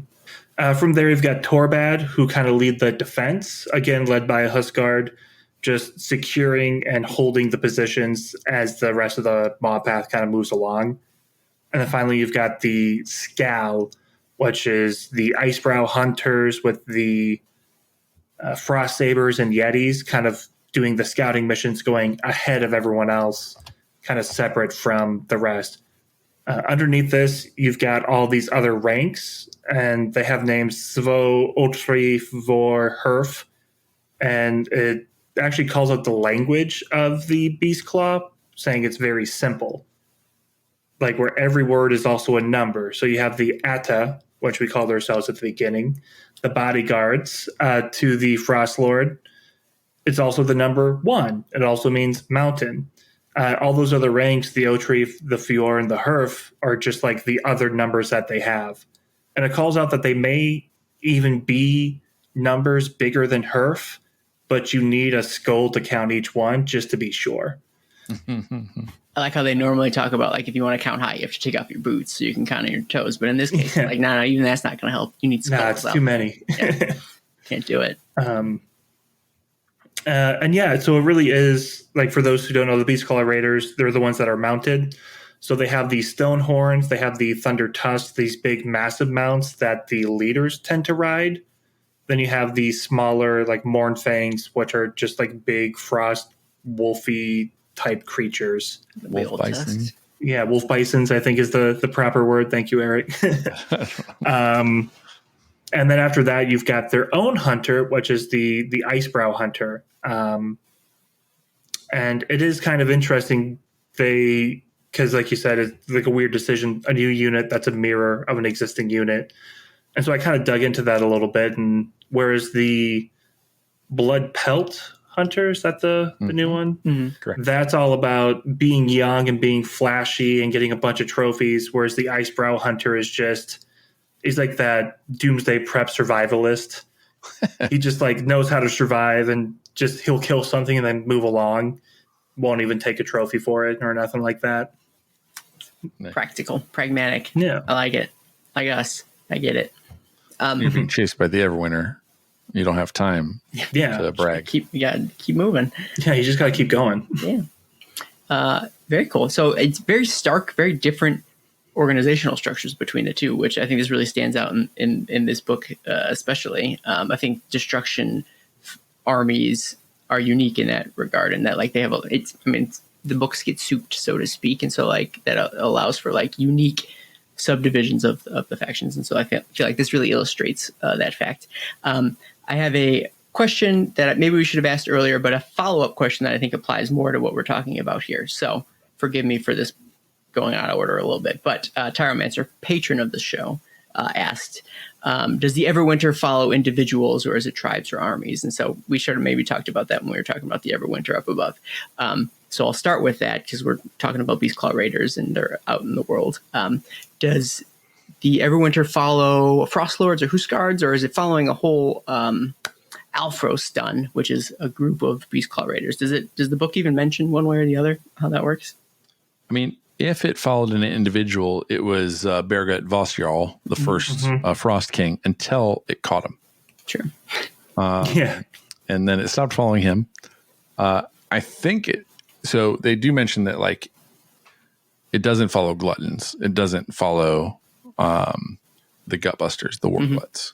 It follows specifically the Alfrostrans. There's no second R in there. Alfrostuns.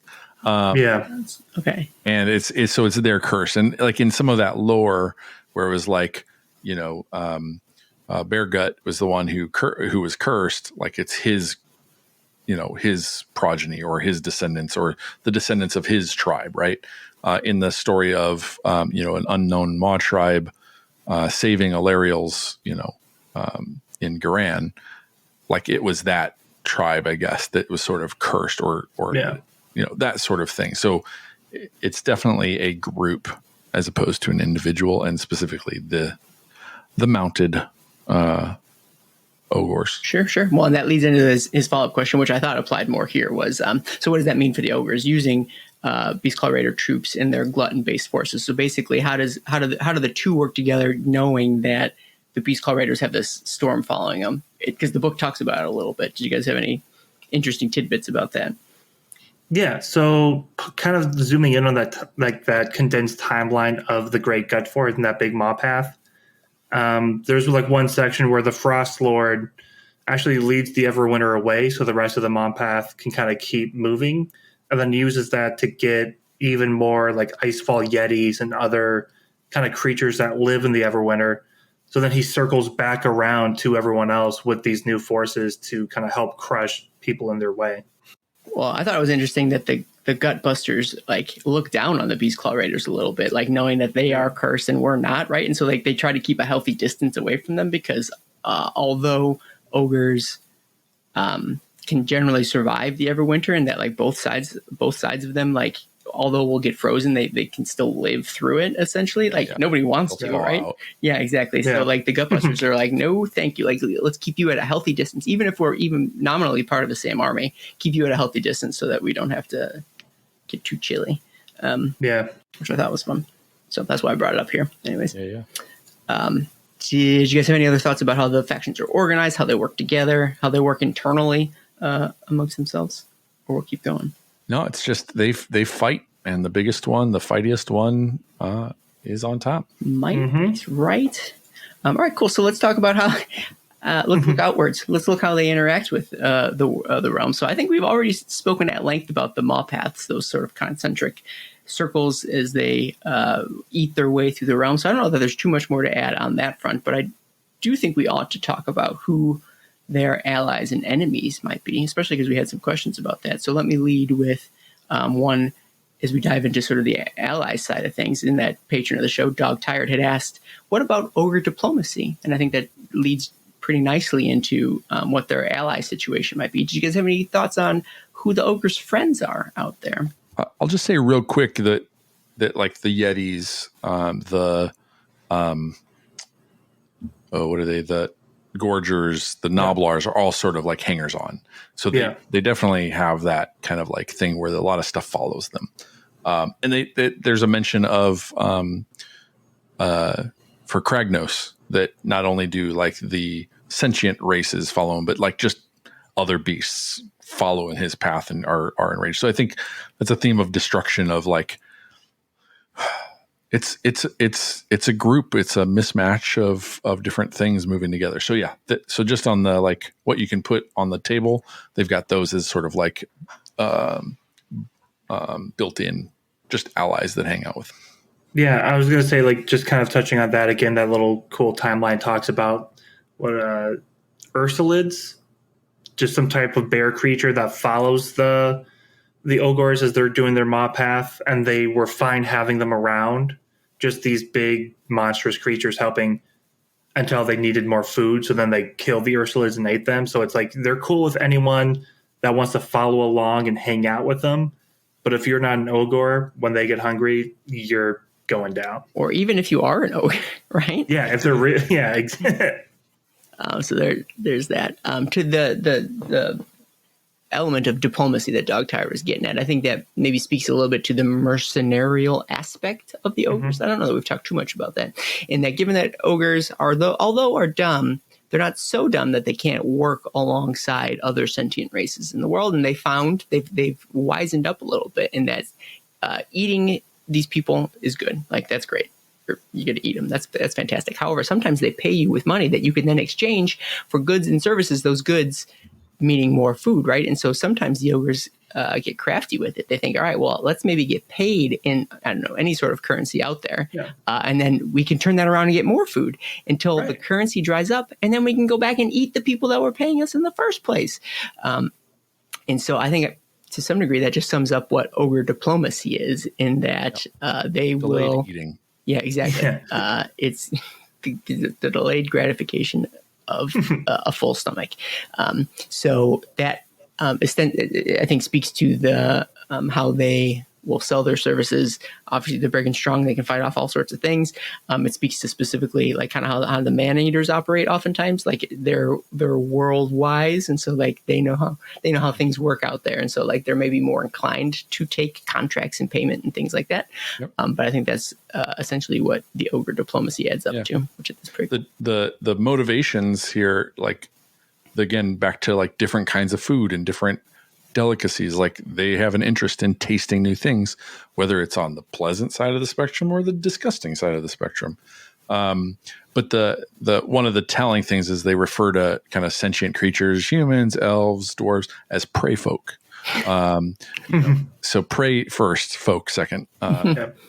So yeah, they've come to learn how to get more out of this life than just to eat them. But in the end, it's to eat them. They really subscribe to the eat, pray, love mentality. Aw, that's so good. Yeah. Or no, damn it. Or is it better to be they love to eat, pray? Hey. Yep. That works pretty good too. They're both pretty good. Yeah, thank you. I appreciate that. So, I want that to be a Mortal Realms t-shirt now. Love, eat, pray. Love. Yeah. And I don't know, you have to put like an ogre thing so people are in the right headspace to read it, right? But like, that's cool. Did you guys have other allies before I ask Kieran's next question? No.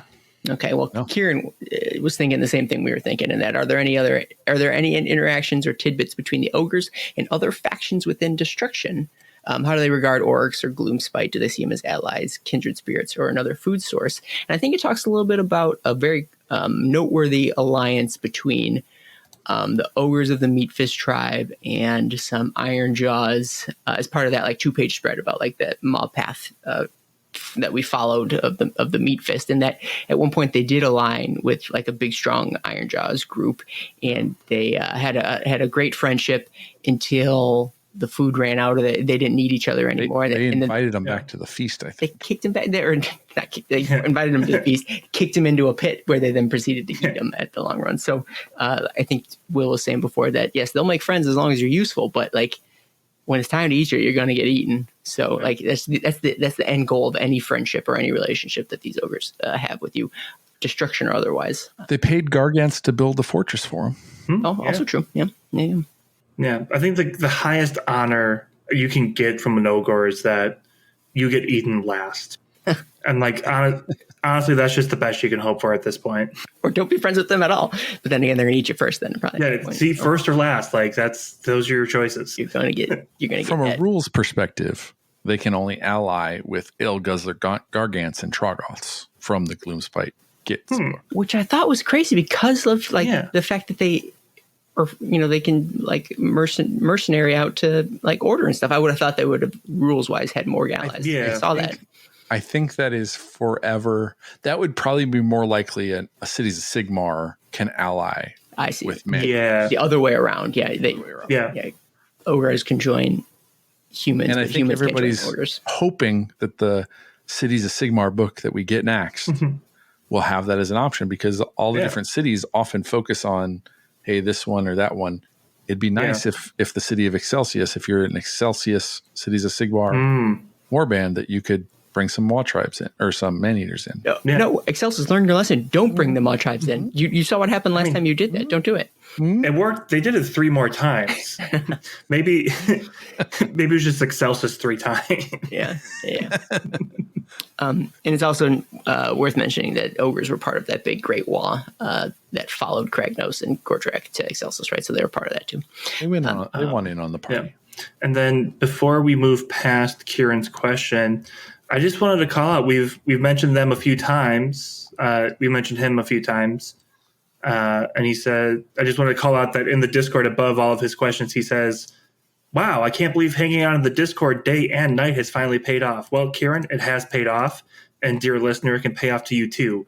Go into the Discord, never leave, hang in there, and we'll answer your questions too.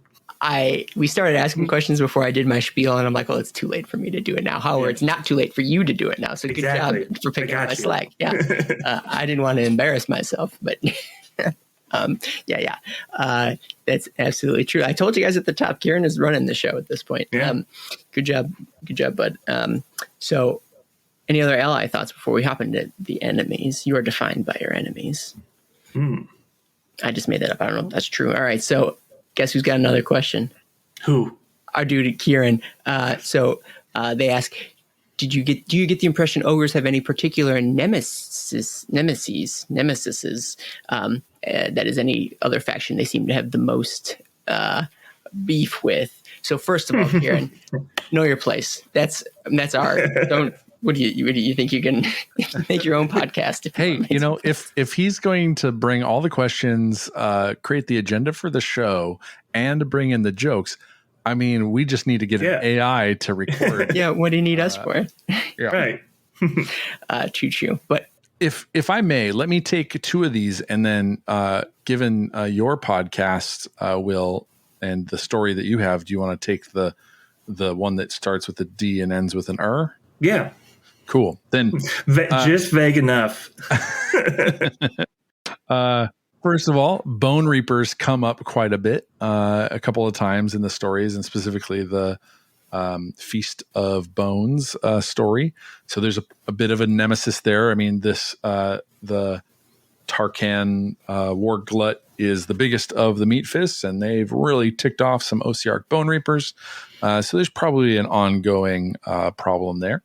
And then I thought the mention of, specifically Night Haunt, fight like the Dickens, but aren't good eatins. It's got to be a pretty annoying kind of recurrence for them. Anytime they're like come up against banshees, they're like, dang it. I'll fight, no bite. So those are two that I came up with for Nemesis. Yeah. Besides D and Aaron, did you have any that came up? No. Now I'm trying to think if there's. I want other examples of all blank, no blank. There's got to be some good ones. I guess since orcs they're kind of considered like fungi, and their meat is really rough. All tough, no stuff. Sure. All shroom, no boom. Yeah. I was back to the ghost. I could say all waste, no taste. I don't know. Yeah. This is fun. Listeners, please send us more. That's all I want from this now at this point. Please do. All right, Will, but tell me about. So we're talking about the Dawnbringer Crusades. They're the big thing in this era of Age of Sigmar, where the cities are finally kind of reaching out with massive armies to kind of retake the lands, to kind of conquer everything, and really to tame the wilds. But the thing that sucks with the ogres is that they are the wilds. They have their own structure. Their mob paths have been established for almost millennia at this point. They kind of know everything that's going on. And they're venturing out there, and suddenly there's just a massive army of spiky dudes who are poking at them. And then they've got the Stormcast they have to fight, who have the real nasty habit of turning into lightning and flying away before they can get eaten. So rude. And it's just, it's very rude. Like, if you're going to fight an ogre, at least have the decency to be. All lightning, no fighting. That's all I want. It's perfect. Yeah, and so because of that, it's kind of like moving. The mob paths suddenly have like way more resistance to kind of what they're doing, and they're kind of torn between fighting these groups or, even worse, redirecting the mob paths. They'll take bribes to get away, but it really is just like a huge, massive kink in the system, kind of disrupting their generations of tradition in certain areas. I'm going to be honest. I was too busy thinking of other fun rhymes for other factions. Did you mention the fact that sometimes the Dawnbringer Crusades hire out some of these ogres to go fight some other bigger bad, and then while the ogres are away, the Dawnbringer Crusades go and attack their homes? No, which is some shady business. That's what an enemy would do, not a friend. Right. But jokes on the Crusaders, because the ogres come back and they are unhappy. They always come home. Well, it's like, without realizing it, the ogres ordered food delivered to them, and the food actually paid them to kind of go out and come back. So it works out. Ooh, all Rome, no home. No, they do have homes. I don't know. We'll come up with some good ones though. All right, keep thinking about it. So that's pretty. Let's keep going then. I lost my spot. Next, here's a fan favorite. Let's chat about what some of our favorite units or models or entries in this Battletome. Let's talk about what some of. We don't need to talk about all of them. Just some of our favorites. And a few listeners had some questions about some specifics that we'll talk about too. But Will, I'm going to ask you, what was some of your standouts or stand out in this Battletome that you thought were neat? Yeah, I kind of touch on it a little bit, but I'm always going to be a fan of the Icebrow Hunters. You've got the named one, Hrothgorn, Man Trapper from Underworlds, who's just a cool character. But just it's the fact that they are the survivalist Ogor. They know what it takes to to survive, be rugged. They're a little bit more thoughtful with how they operate than the rest, and they kind of like operate on their own. Where you kind of think of ogres as like huge, massive hordes of just eating mouths. You've got kind of like the lone wolf who knows more than everyone else when it comes to being out there on their own. Yeah, and isn't just driven by their appetite. Right. He knows how to be hungry, which no one else does. Eric, did you have a favorite out of the list here? I really love. I mean, they don't talk about him much, but I think one of my favorite models was always the Firebelly model. He's just a different tone, and early days we thought, hey, wouldn't it be cool if there was like a whole unit of Firebellies or something like that. But I always thought the Firebelly was and they really don't touch about it like at all in this, like just very, very briefly about their kind of whole religious sect. But I always thought the one model was really cool. The hand.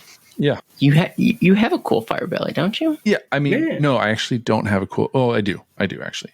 I'd say second to that would be the man-eaters. Like the idea of, again, breaking from the mold, wanting to go and explore and see interesting things, kind of that sort of thing. So my third army is like all man-eaters that work with. They're not all man-eaters. They're man-eaters in name. May not be the same rules, but yeah. Work with people and work with other races and that sort of thing. Okay. I'm trying to think what direction I want to go. I think my favorite model that existed in this range for a while now is probably the Stonehorns, and so their deal is that they're the ones with the stone horns, you guys, and that their skeleton is all like rock and granite and stuff. And sure, they've got shaggy fur and flesh on top of it a little bit, but literally what's underneath them is rocks. They can eat rocks. They can sharpen their horns off the rocks. In fact, they're oftentimes full of gems and things like that inside. But the ogres don't care, which is odd because they seem to understand currency to some degree. So maybe they could put two and two together that this is something they could spend on for food, but they don't, and that they ride these things. And these are the chargers. These are the line breakers, the wall demolishers. And I think those are probably one of the coolest models in the range. Yeah. And the ogres that come on there besides Hrothgorn, are the most updated, new sculpts. Yeah. Besides the Tyrant as well, but just have a lot of unique character to them. Absolutely. Which is odd that I have an ogre army. It's literally right here. You guys can see it on the camera. Hey, I see it. But I don't have any Stonehorns. I got to get one eventually. It's in fact, I was going to bring this up later, but ogres are the only fully painted army that are still on squares that I own, in fact. But still. So I think those guys are cool. But another interesting entry is this new, the newest model in the range is the Blood Pelt Hunters. And I think we had mentioned them a little bit before. But Kieran, surprise, surprise, I had a question about them. Does the book go into the lore of the Blood Pelt Hunters in any depth? Of course it does. It's a new thing, obviously. Taking trophies rather than just eating all of them still feels like a big shift in psychology for an ogre unit. He wants to know why.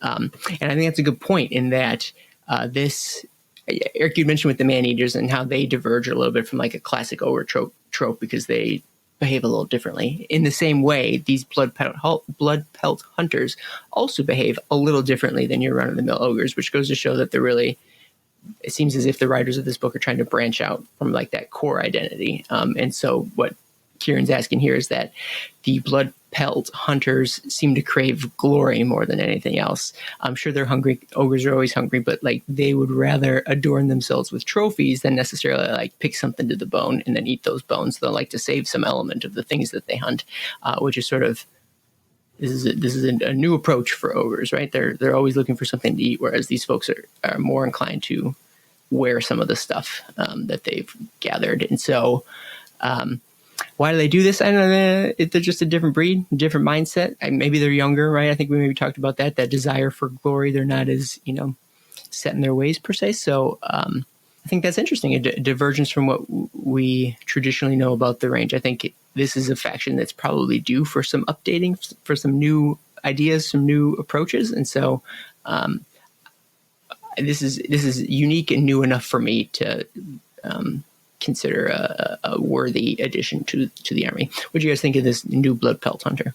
Yeah, I mean, my initial thought was that, like, we already have a hunter unit. Like, the thing that really draws me to the army was the Icebrow Hunters. I'm like, oh no, are they being replaced? But like you said, it's a new enough twist on a similar idea that it is glory. It is kind of being the show off that separates them from some of the other ogres, that they care more about the prestige of a good kill than just devouring the thing that they killed. I'm interested. I like that they call it kind of a youthful ogre, or like it's a younger ogre.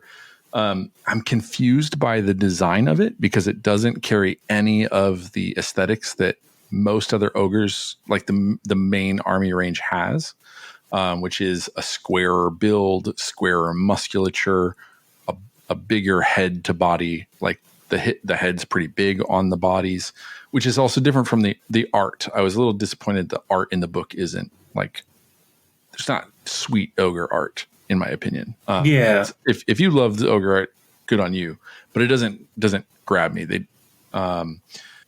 And there's a couple of other ogres that they've come out with, like Hrothgorn very much fits within the ogre line, being a stockier, square kind of model.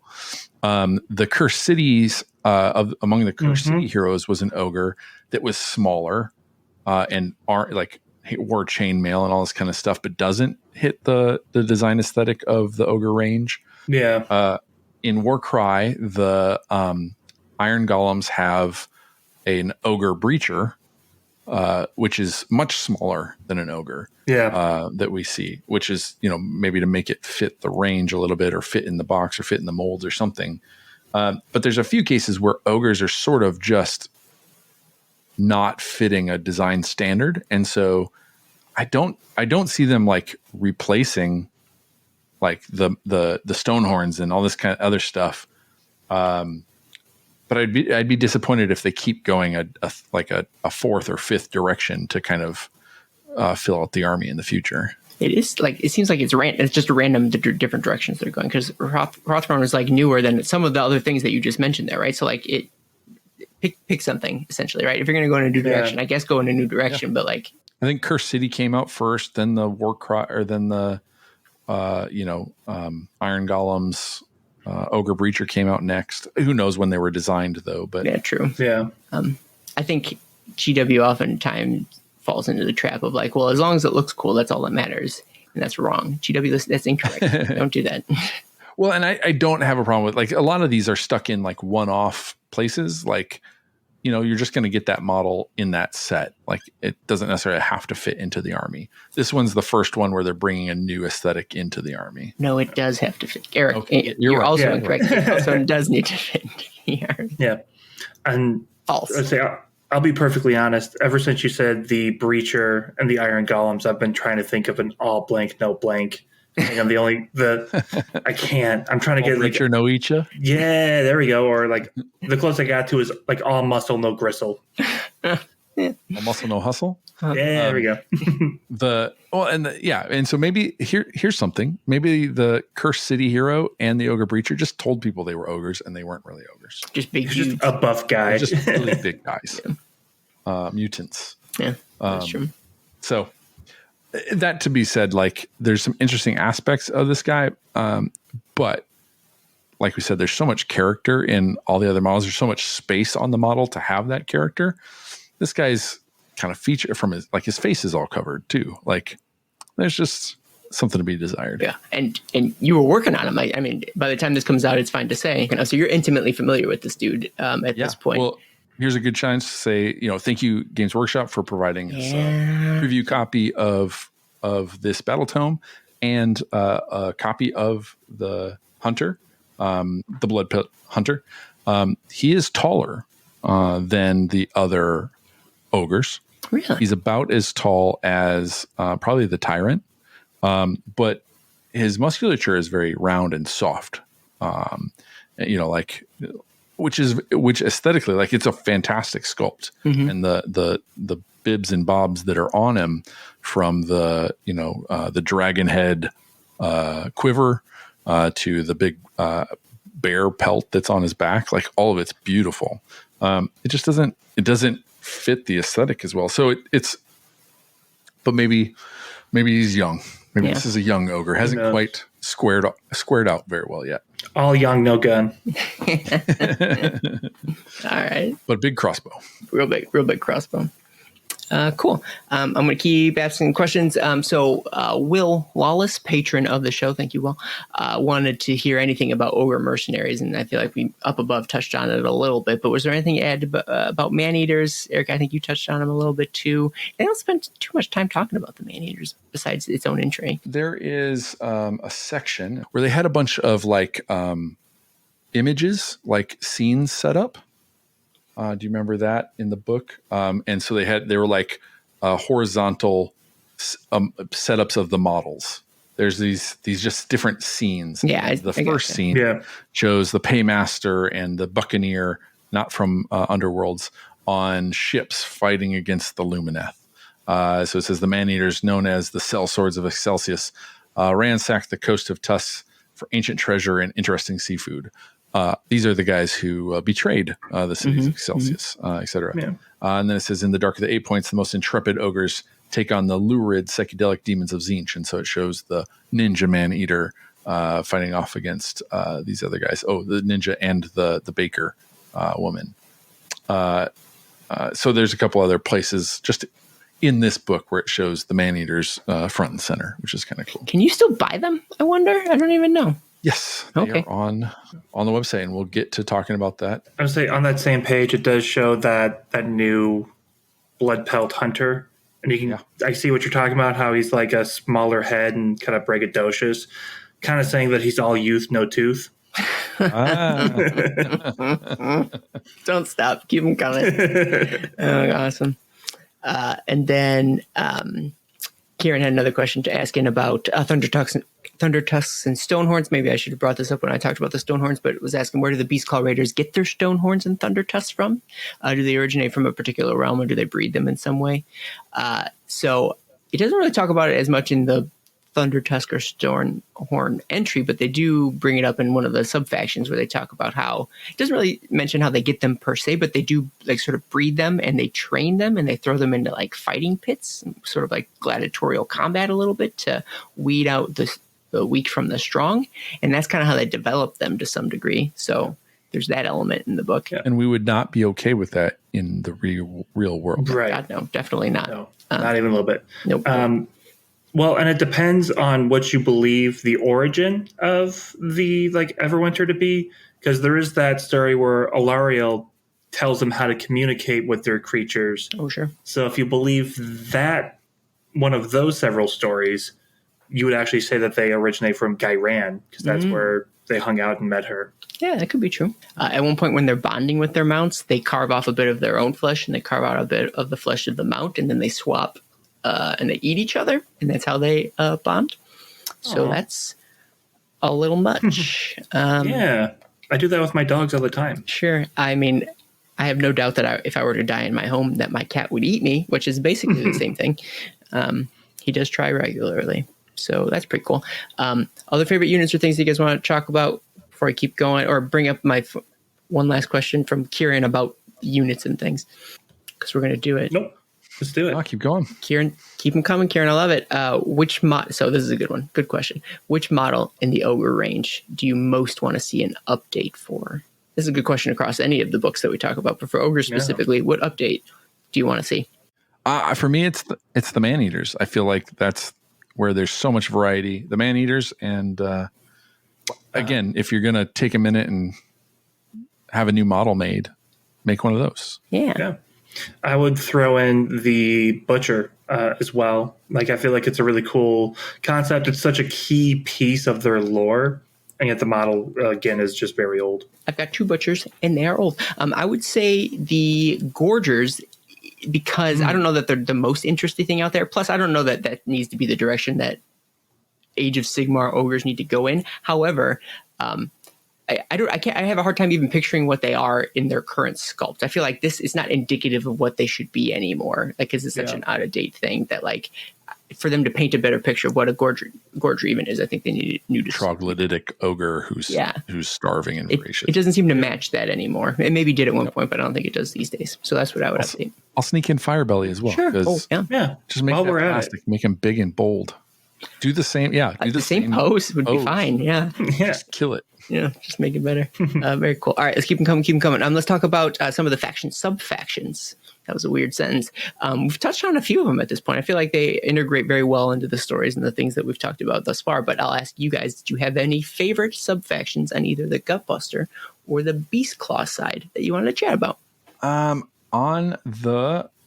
guess on the Alfrastruns, the Thunderbellies, really took me in terms of like, chasing through Shaman, chasing the lightning storms and stuff like that, and wanting to go and eat some Stormcast. That's kind of interesting. I like that a lot. Yeah, very cool. Will, did you have a fave? Yeah, kind of going on to the other direction. You've got the Underguts, and just kind of showing like they eat so much like rancid stuff that they themselves kind of become like poisonous, talking about like their drool would kill someone if it landed on them. And like, despite that, they actually still use a large amount of that new technology and that gunpowder, kind of like a weird combination of poison and fire and technology that really, it just creates like a cool idea. Like, it seems wholly unique from a lot of your classic standard like Ogor Mawtribe. Yeah, I think that's one of the bigger departures, right? Is them and probably maybe the Winterbite Mawtribe, both pale ogres, but they don't behave as ogre-y as some of the other ones do. It's rare that I would pick the poster children or like the main sub-faction. I feel like I try to pick the more interesting ones. But in this case, I think maybe the Meatfist maybe are my favorite of the Ogre Mawtribes. And so we talked a lot about them already. The biggest, the largest influence, the strongest of the Gutbuster side of the Mawtribes over there. And I didn't just pick them so I can answer some more questions that people are asking. Don't accuse me. Don't. So Dog Tired was going to ask us, patron of the show, do we know of any great works from ogres, any wonders? And I think the most wondrous of their creations is probably the Great Gutfort. That is their home base that they've created, or they worked with the Gargants to create that smashed boulder structure. So, I mean, that's probably pretty impressive. And I think that could add the eater pits in the Gnarlwood. Also true. Because they called them a thing. Yeah. Also true. And then Dog Tired also asked, does the Battletome go into any great ogre leaders, anyone of note that changed the realm through their leadership or heroism? And I think one of the early, maybe the first over tyrant was Grawl Meatfist. So from whence the Meatfist tribe get their name, defeated a Gurish Titanox and pulled out its guts with his bare hands. And I think that's how you get the Meatfist name.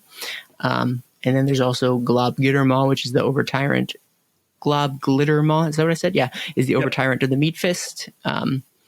And so those two are big names related to the Meatfist tribe, and then not specifically related to the Meatfist tribe, but sort of weaves through their story is Bragoth Varduk, who I talked about earlier, who's the Frost Lord, some Frost King, anyways, of the Boulder Heads, which is basically the main character faction of the Beastclaw Raiders. They are kind of troublemakers out there, sort of both defiant and subservient to the Meatfist Mawtribe. Do you think that they refer to the Idoneth as all knocks, no locks? Because locks isn't that salmon on bait? Yeah, sure. And Nox is a knocking an arrow. Yeah. Okay. All right. I was going to ask what the Nox reference was. The joke is funnier now that we've explained it. Yeah, of course. All good humor is. All right. Other subfaction thoughts that you guys want to make? So now we got momentum. Now we're moving. No, I like the underguts being like the under the earth troglodytic, and like I imagine them having big bulbous eyes and that sort of stuff. Yeah. It does seem like the black powder element is just sort of tacked on there. Like you can be underground. You don't need to be underground and black powder, right? Like you don't. Those two. Those weren't necessary to combine, but so bad this time. Can't fault them. All right, neat. So let's talk about special characters, which is kind of where the book is lacking a little bit. They do have Kragnos, and some folks had asked some question about Kragnos, but I think we kind of talked about him a little bit at the top, and I don't know that we need to circle back all that much. And then there's also the Underworld's named characters, Black Powder and Hrothgorn. We talked about them a little earlier too, how they are best friends. That's maybe my head. We talked about how in the old world we had Grecius and we had I don't remember what the slaughter priest was. The guy with the thing on his back. Yeah. There was a named man-eater too, I think. There's a bunch of named people. Oh, he's gone for sure. Mm-hmm. That's right. Yeah. It's not available. So it's kind of a shame that there aren't too many named characters that are like in the game proper. I think that's a pretty big hole in the book. But to that end, Christling asked a question. They want to know, outside of the Underworld's ogres, the book has no named character models, Kragnos as well, but which of the characters... Brutog, the Cure City guy. Oh, sure. Okay, good point, yeah. He's not in the book, though, is he, right? No, yeah, right. He's a rule, but he's not really mentioned. I see, yeah. So anyways, which of the characters from the Battletome lore would you like to see a model for? Is there any names in this book that you guys would like to see? I mean, there's only so many, but that you'd like to see a model for here? Well, I mean, I'll let them know. I mean, I have some named characters in my army if they're interested. What's your ghost guy who's tooting the ghost? What's his name? Oh man, I have to go find him. He's interestingly enough, he calls his group of zombies the meat train. But I'd have to go look that up. Sure. And is their calling card the Choo Choo? That works. It'd be fantastic. Oh, here it is. Kron, the corpse conductor. Oh, perfect. And I was using Gastromancer back before it was cool. Is it cool now? Like Necromancer. Well, they use it in this book to talk about the Slaughtermaster. Yeah. Gastromancer. Yeah, that's true. You're right. Will, did you have a character that you would like to see a model for? I think it's not like the specific person, but just like a glitter maw model. Like, so that way the next glitter maw can eat his dad and then just kind of go from there. But kind of like, something that kind of calls back to something like Rhesus Goldtooth, but more like AOS-ified, someone who's just got the bling and is fit to be the leader of the Meat Fists. And stuff absolutely. In the same vein, maybe more important, if you ask me, is I think we should have a Frost King Bragath Varduk model, especially because he's kind of transcended some eras there a little bit. Like he was frozen early Age of Sigmar, and then he got thawed out later. So he's the sort of character that has been in a couple of eras, and I think there's a lot of opportunity for a really sweet character model on a sweet character model mount for the Beast Claw Raiders. They've done it a couple of times with the in the Dawnbringer for the Luminarch. Right? Didn't they create a named wizard and put it on a box? Oh, yeah. Paul talks about it sometimes. So I mean, they could do that with that box. Have that current Frost Lord be Varduk. Yeah. But it would be cool to see a new something that is a leader, like a new Stormhorn. Yeah. Like a bigger Stormhorn or a 3 horns. Even bigger. 4 horns. My God. I think I was pronouncing it. I think it might be Vardruk. I might be saying it. I was saying it. There's an extra R in there. I'm just not noticing. All right, cool. So those are some special... All horn, no corn. Yes. All right. Did you guys have any other special character thoughts? First question.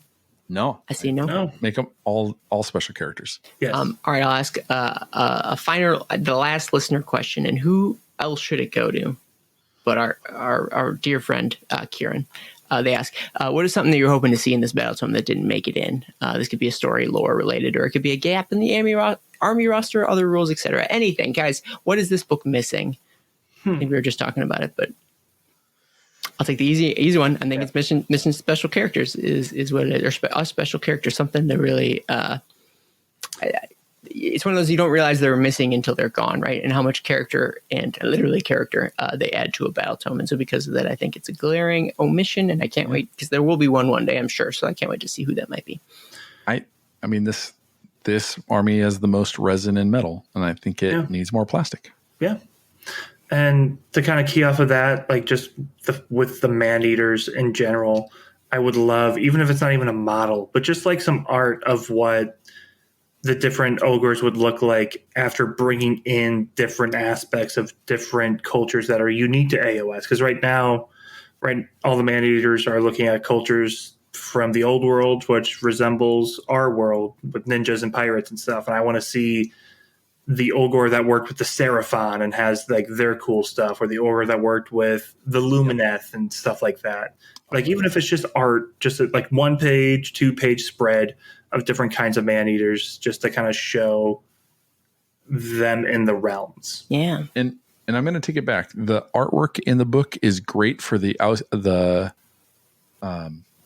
Hunter, or the Beastclaw. Beastclaw. Yep. That art is newer and is beautiful. Mm-hmm. I think it is the Gut Lords or the Gut Busters that the art is not updated. Mm-hmm. Yeah. I gotcha. And I think that kind of ties into the fact that the Beastclaw Raiders had their own unique Battletome in AOS before being souped up, and the Gutbusters never did. Mm-hmm. Yep. Too true. All right, cool. Do you guys have any other points of interest you want to bring up before I do some Black Library recommendations? More Kieran, no fearing. Keep it up, Kieran. Yeah. Good call. All right, so we always, towards the end here, talk about any Black Library recommendations we might have for the growing Ogre fans out there. I couldn't come up with too many Ogre point of view stories. I'm sure they exist out there. I just haven't read too many. But did you, beyond that, or if you guys have other recommendations, did you have any other Black Library recs that folks who like ogres ought to check out? I don't read enough, so Sure. I don't. Eric is X'd out of this. I just listen to the Mortal Realms. Yeah, that's all you need. That is all you need. I'll rattle some thoughts off then, unless someone wants to stop me. First and foremost, there is a short story called Strong Bones by Michael R. Fletcher that I read a while ago, but I remember being pretty good. And it's a classic ogres versus bone reaper situation. And so check out that story. You can see those two factions button heads. Classic rivalry. More fine, less bind. It's not about ogres at all, but one of the more recent favorite ogres of mine is the first mate to Drecky Flint, the Drecky Flint series by Guy Haley. So you could definitely check out any of the stories that Guy has been kicking out. There's the Argonaut's Oath that just recently came out. So check that out to get a great glimpse at a sort of mercenarial first mate ogre who's traveling around on a Karajan Overlord ship, which is very cool. And then I'll bring up Kragnos Avatar of Destruction, not because ogres play too big a role. However, it does highlight a gut hold early in the book. And it has the ogre sort of defending it, and that location becomes central to the plot as the book goes on. And so I thought that was an insight into ogres, even though it wasn't specifically or even tangentially about ogres. It just, the setting was informative to the ogres themselves. And so I thought that was a good recommendation as well. Yeah. And there's not too many other ones because with the ogres, it's really all feed, no read. Cool. So, all right, we're at the end. All I need from you guys now at this point is what'd you think of this here Battletome? Eric, I'll let you go first. Final thoughts on the book as a whole. Yeah, I mean, it was good to revisit these big lugs. I haven't read one of the Battletomes since the last one came out, right? And so it's nice getting to revisit these guys and gals and see what they're up to. I really liked the layout of like the maw path for the meat fists, and that showing that concentric circles and the small timeline, etc. So there's a couple of things in here that worked really well. I'm a little disappointed that they left out some lore or kind of like it faded a little bit. I wish some of those cool things were still in there for new readers and new listeners. And I overall though I really liked, and I wish there was new art for the Gutbusters, but overall I really enjoyed reading through this, reading some of the new stuff, getting some new stories. Very cool. For me at least. Will, what'd you think? Yeah. I definitely liked how we got like a deeper dive into a few things. Like you kind of talked about, Aaron, that specific timeline for the Maw Path. I think more stuff like that is great. I just feel like it's not maybe not necessarily the Battletome itself, but just like how ogres are kind of treated as just sort of there. They're a thing that sort of happens, but they're not really the movers or shakers. And since we don't have too much of a realm scale stuff for them, it's why we can do deeper dives. But I do wish I could see some things where the ogres are making waves and like kind of pushing the story forward in some way, instead of a lot of what we saw was kind of going back in time. Yeah. There's only a couple of cases where in this case the Alpha Strun was an instigator. Yeah. The initial one, Bear Gut, who ate the ice bear heart and got cursed by the Everwinter, and then in this one, Vardruk tried to rally everybody to become the over tyrant, and those are the really only cases of like taking big initiative or big swings, but neither of them paid off. So maybe they've learned their lesson that you just kind of you swing one, you punch one level up and hope you just take little steps. Middle management. Yeah. That's my path. What I think of the book, I liked it. It's a classic case of talking about it makes me like it more, because I remember reading through it, thinking to myself, I'm like, this is not one of my favorites. And I'm a guy who has an ogre army, and so even so, it still didn't really grab me. I think to this day that like the ogres still are trying to find their place in the realms, and that like they I think are still. There's still that thread to like the old world, right? Or like the design of the models are such that they still are connected to that old world to some degree, or some element of the range is, and that they aren't. I'm still not convinced that they're Age of Sigmar yet in my head, and I think the Beast Claw, with them getting their own book, started that. Could be, yeah. That felt very new, but then when they souped back in, the Mawtribes harkens maybe still too much back to a little bit the old book, and it's them being put into destruction both makes sense. There's no other place to put them, yet they still don't feel destruction-y to me. And like the fact that like, yes, the gulping god, they need that hunger god, but like for it to be that's why I was asking at the beginning, were you guys convinced that the gulping god was really Gork and Morker? I never really got that. It all seems very contrived and shoehorned to me. In the sense that the book tells us that they are the same. I think that's where the yes is. The question better is, does it feel like it does a service? Like, does it really feel like, a strong characteristic of them that they're the mouth of Gork, whereas the other ones are the foot or the... And the mouth of Gork is actually somebody else. That's a cruel boy. Yeah, right. So there is somebody who's the mouth of Gork. Dang it, they stole it. Yeah. So like it always seems to me that they're trying to find a place. I mean, they are where they're supposed to be, but like it still doesn't feel like they've been settled into their spot quite yet. Yeah. And I think I need more releases, more updates, more. This range needs to grow to like find its place in the realms, and we're just still not there yet. This is probably one of the armies that has had the fewest. I mean, they've had a couple heroes in Underworlds, but like still feels like one of the fewest releases, and it's going to take that next big step for me to like really cement them as residents of the realms. And this didn't do it. Imagine if they got an over tyrant or a Frost King that really had some ambition. Yeah, what would happen? Well, that like we were talking about having more special characters, that would cement them in a time and place, and they would be a part of the setting. But it still seems like they've just been sort of plopped. Or does that just feel like a mirror of Godruk? Well, I'm sure they'd do something a little different. They'd figure something out. I'm sure. And so it feels right now we're constantly going around the shortest mob path that they have for the faction, and we need them to really widen that circle and branch out. Yeah. No, I agree. So because of that, they're fine. They're very much a force of nature, and I get what they're doing. Also, furthermore, I think the Everwinter's kind of dumb, but that's neither here nor there. So it was good enough. It doesn't rank. I think some of the Battletomes that we've read before this, and some of the ones that we will continue to read, I'll probably rank higher. But this one is good enough. I don't have any strong complaints per se. So, but regardless of what we thought about the book, we still appreciate GW for sending it out to us. So thank you very much.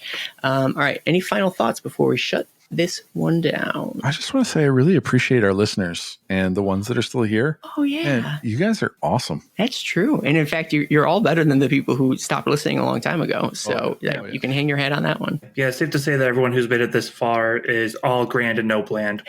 That's great. All cool and no fool. Yeah. All right. Well, all glad and no mad. Yeah. Okay. Sure. I think that means that it's time for our reforging. But Sigmar willing, we'll be back soon. Like, subscribe, share, or leave a review. Join us on Discord. Drop a tip on our Patreon. Anything you can do will spread the word of Sigmar farther than we can on our own. Chat with us anytime about your thoughts on Twitter at The Mortal Realms. Eric, where can they find you online? Mostly on our Discord as Eric or at Stone Monk Gamer. Sometimes on Twitter at Stone Monk Gamer. Nice. Will, where can they find you online? Also the Discord. You can also find me on Twitter at Severalon, SEVVIRELON. And I'm Aaron. You can find me on Twitter at Dosesos. And you can find all our Mortal Realms shows and content at www.themortalrealms.com. The end. Which, did you know that locusts are just grasshoppers that I believe they just like starve, or they something happens in, this is me spouting crap that I don't have the ability to back up here now. But they sort of just take a turn and they become locusts that ravage through crops and that sort of stuff. They swarm and they eat everything in their path, sort of thing. Actually, we'll keep your money and do that instead. Keep it. Don't spend money on us. Don't put anything in the Patreon. Don't you do it. Do tell a friend. Because I wouldn't even see it. Just goes to hosting, right? And so essentially all you're doing is paying Podbean, and they're just a nameless, faceless corporation. I don't know if I'm going to keep this in the episode. It's fun now, but I don't know how well it translates later. But I also appreciate listeners. I appreciate all of you. In fact, the fact that you're listening right now, that's good enough for me. You're doing great. Keep doing what you're doing.